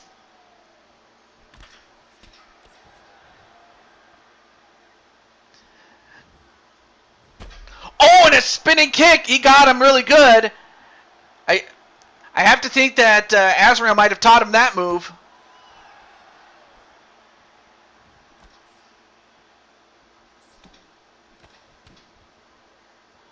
But that had to hurt Brandon.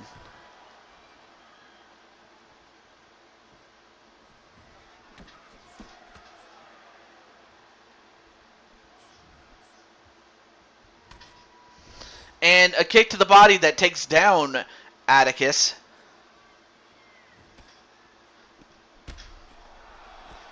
Uh-oh, Atticus.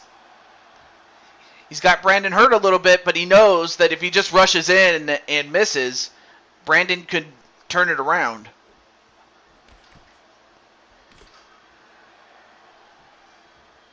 It's TJ the Drunken Dragon Toad.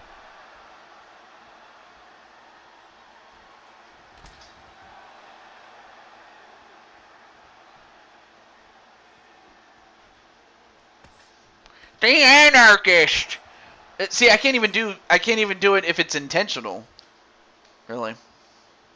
Like, I was trying to do his voice, but I can't do it.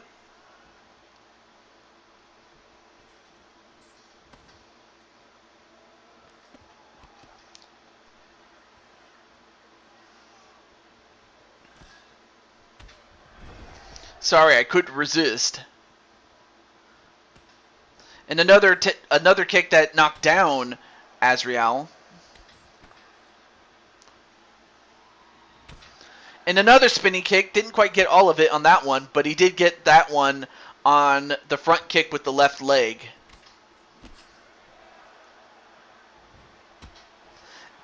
Then a kick to the body.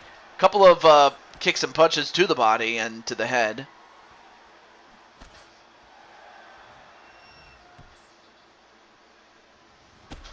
Oh, and a roundhouse right.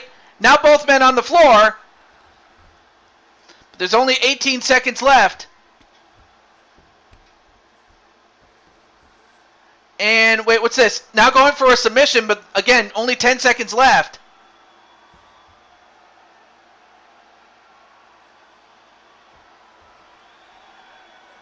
And a slam at the end, but that's the end of the round.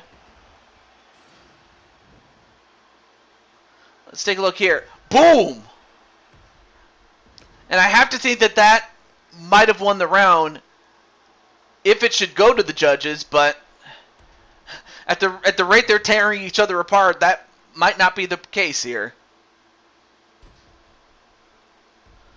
Yeah, he ends the round on a power bomb, apparently.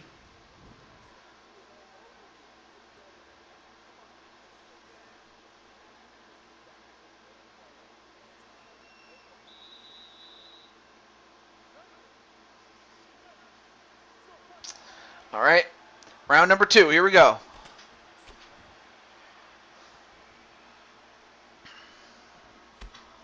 Spinning kick. Nice leg check. And a spinning kick. Nice Taekwondo type kick there by Cuevas. Oh! A right hand, or a roundhouse right, and he got all of it there. Then a side kick on Atticus. Then another spinning kick. I mean, both these guys are kickboxers, so like I said, it's going to come down to execution. Though it was kind of unique to see Cuevas go for a submission.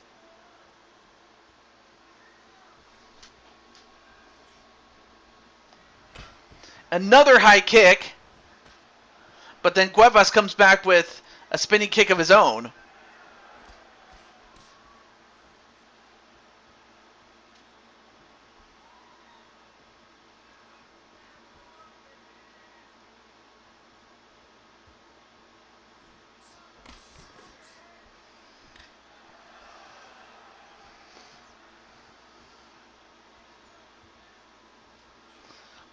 Really can't do that on an important this battle, or on a battle this important. Yeah, that's true.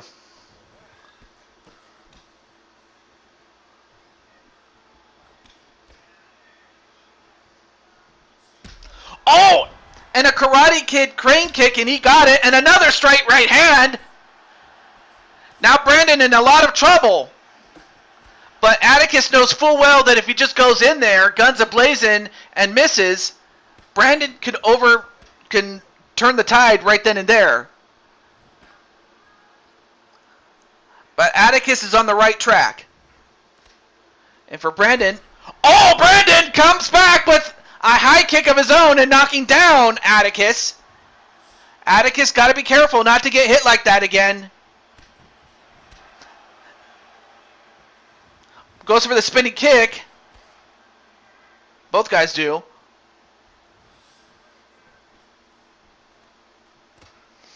And now a couple of knees right to...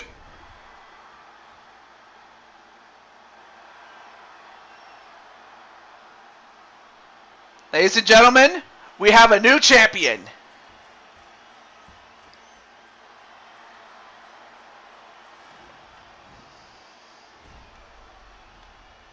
We have a new champion.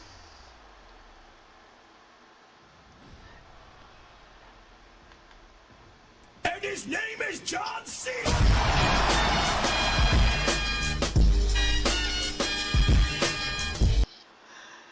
No, his name is Atticus. That's what his name is.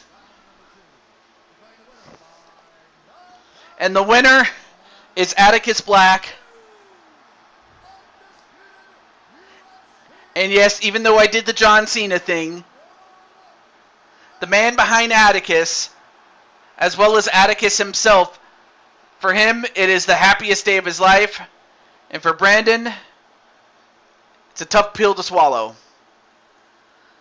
But it isn't to say that Brandon has never won the championship before, and no one will ever say he never won it or held it. No, it's not John Cena or Atticus Cena. I just did that for the lulz. But Crushing Kelly is so happy. And now, John Black, Atticus Cena. Yeah. But now it looks like the kiddos are going to go help Brandon. So yeah, but yeah, I will say that with Jose winning the championship, the featherweight championship, and Atticus getting the win on Brandon Cuevas, that's already two fights that we are going to have rematches of. So that's the only other say. That's the only thing I can verify at this point. I would say a different day would be happier. Yeah, it probably would. But Kelly, how do you really like? How do you feel, and how does Atticus feel about it? And while I let you guys think about that, performance of the night for submission goes to Caitlin Vieira against, unfortunately, Crushing Kelly. And for the knockout of the night, that goes to Jordan Walker against James Gamer. And, of course, the fight of the night, naturally, is the co-main event, Brandon Cuevas and Atticus Black. Great stream, TJ. Well, folks, I'm just going to say that is not it. We still got one fight left. And it's the finals of the tournament. So, no, this is the final fight. Azriel Black and Mike Wasson to crown a new open-weight champion. So let's just get right into it. And let me just let Azriel and Mike Wasson know. So give me a second.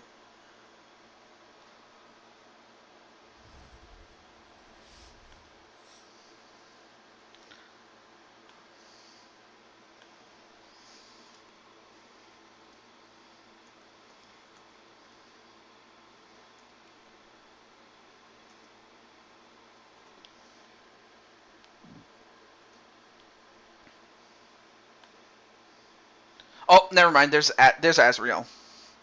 But Azrael, how do you feel about your bro becoming the new heavyweight champion?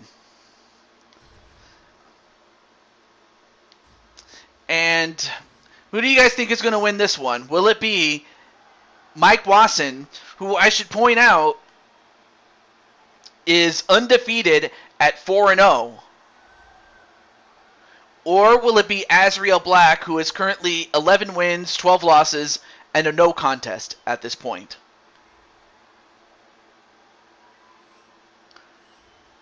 But as you can see, Mike Wasson has already been through a battle. I mean, look at his face.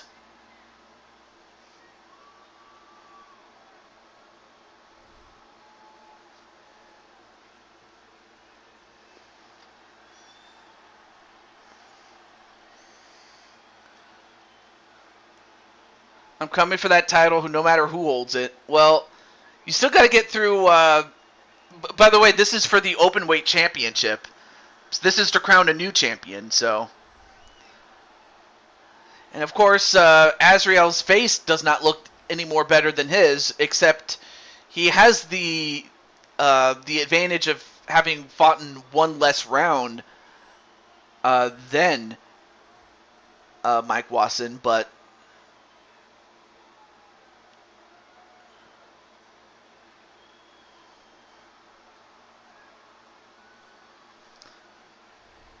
But man, this has without a doubt been a great show, and I'm happy you guys are enjoying it. Really, I am.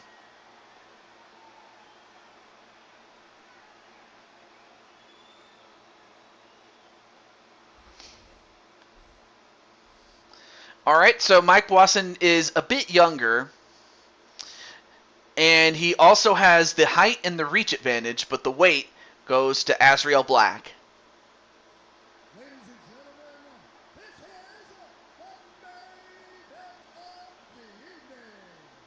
And when the action begins, our referee in charge, Boom T. And now, this is the moment UFC fans around the world have been waiting for.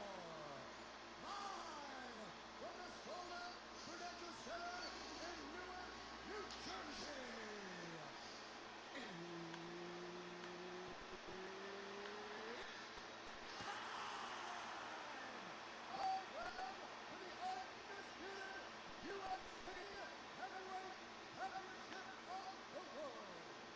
Introducing first, fighting out of the blue corner. This man is a boxer, making his professional debut here tonight. He stands 65 inches tall, weighing in at 245 pounds. Fighting out of Glasgow, Scotland, presenting the challenger, Mountain. And now, introducing the champion, fighting out of the red corner. This man is a freestyle fighter, making his professional debut here tonight. He stands 5 feet 10 inches tall, weighing in at 265 pounds. Presenting the reigning, defending, undisputed UFC heavyweight champion of the world. Live.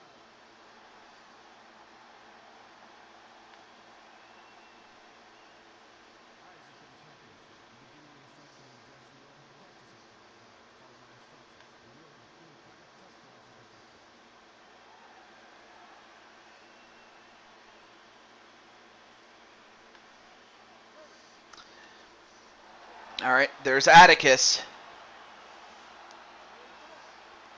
And Mike Wasson.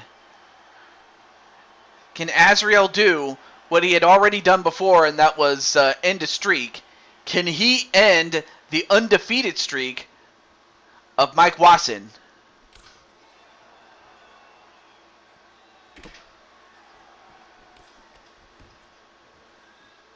And right now, both these guys have got to be beaten up. I have to think that one well-placed punch might knock him out. Or a kick. Or a knockdown. Now up against the fence. And a couple of knees right to the body.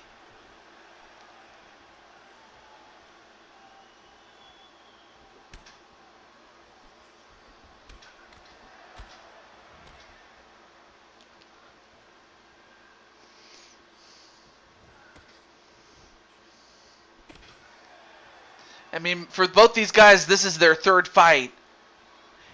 And the fact that they made it this far is a testament to just how tough these two men are. Oh, both go for the high kicks, but it is Watson who connects on his.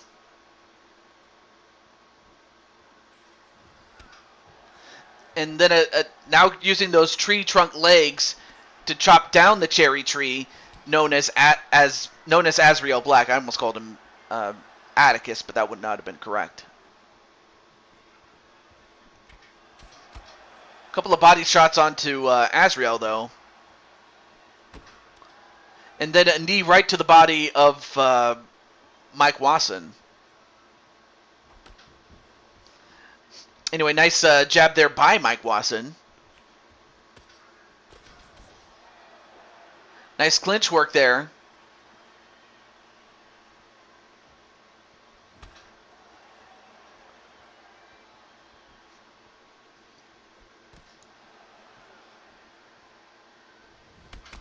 Yeah, most likely.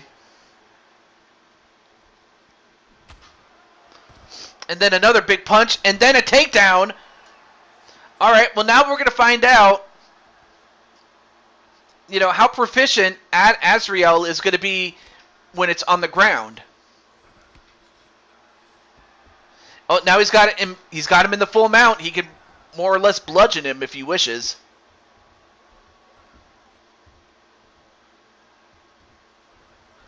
And Mike Wasson trying to escape, but is unable to.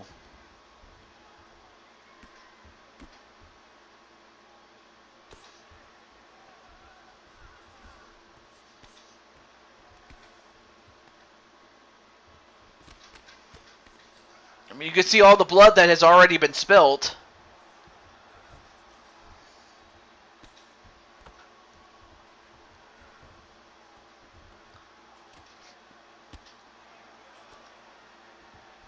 I mean, he was trying to tee off on him, but he also realizes that, even though this is the final fight, he does not want to be out of gas this early in the fight.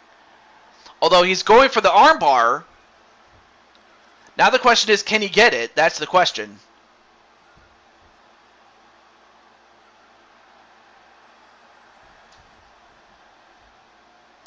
Oh, he's got it. But can Mike Wasson get out of this? He's got that hold sinking deep, and he cannot get it. He can't get out, I should say. He taps out. And the winner by submission in the finals, and new openweight champion of the UFC, the men's openweight champion, Azrael Black. He gets him down, he works him over, then he gets the arm and gets an armbar win.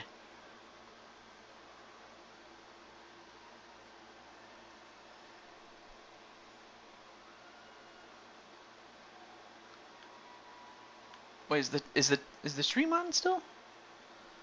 Yeah, okay. I just want to make sure it was still on. But Azrael got the job done.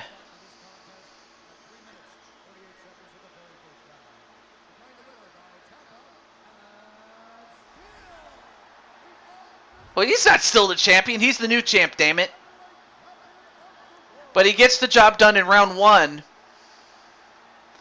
And Azrael probably figured that if it continued to go into a slugfest, that he might lose that.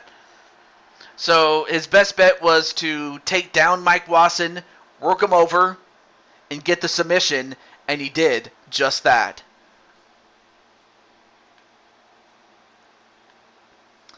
And for Mike Wasson, he now goes to 4-1.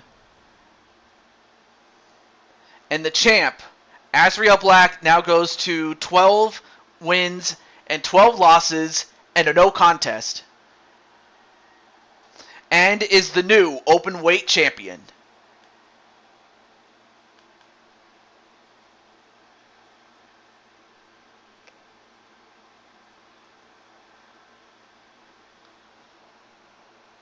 Okay, there it is.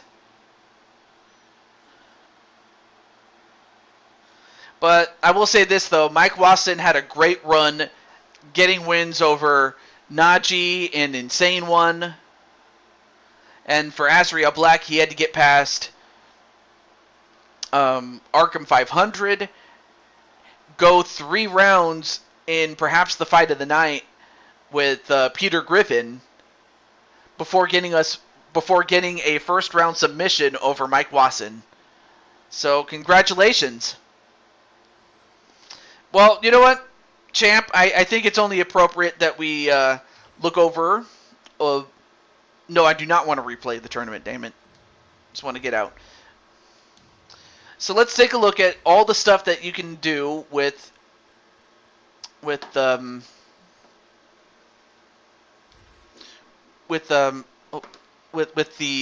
Strike Force. Hang on a second. Okay,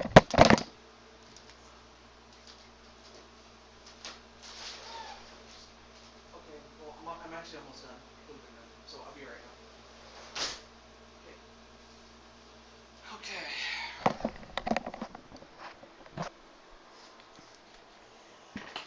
Okay. So I don't know if Azrael's still in the chat, but I'll just show off the clothing as far as what is it? Was it Strike Force? Was it? Let me see. Strike Force.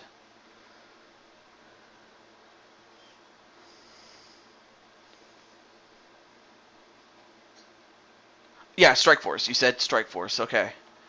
So for Strike Force, it's under miscellaneous tops.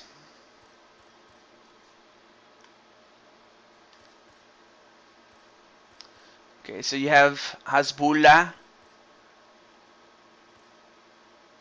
We'll just skip over most of this, but let's see. Okay. So here are the 5 colors. You have red, white, blue, black, and yellow. And these are the only 5 shirts that you can get. So, champ, what's it going to be? Red. Okay. I'm going to use my 6,000 coins. I'll do that.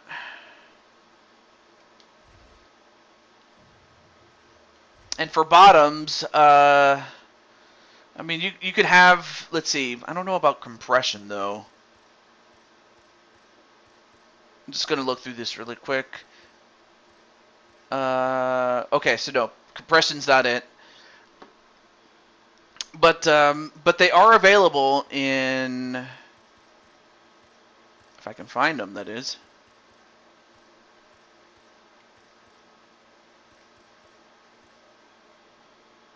Oh, boxing? Okay, so you want boxer shorts. All right. I'm more than happy to look for you. So boxing. Now, here's what I already have. I already have Strike Force White as well as red. But they also have blue, yellow, and black.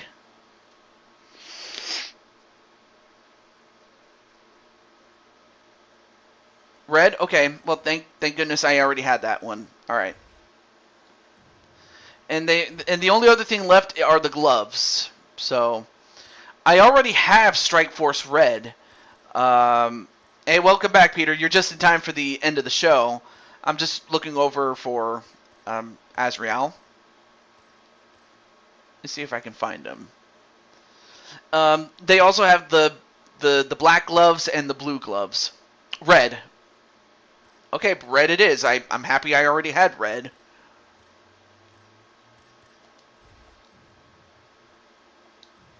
And then we'll keep everything else.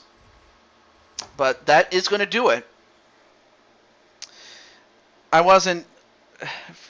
Or how was it judged? Oh, I think it was... let me look at this really quickly. Performance of the night.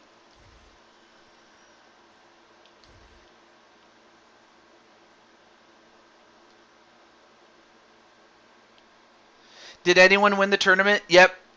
The man that you see above you. Azrael Black got the job done. No, so you didn't get the performance of the night bonus. Caitlin Vieira and Jordan Walker got those ones, but yeah, Azrael was the one that won the fight.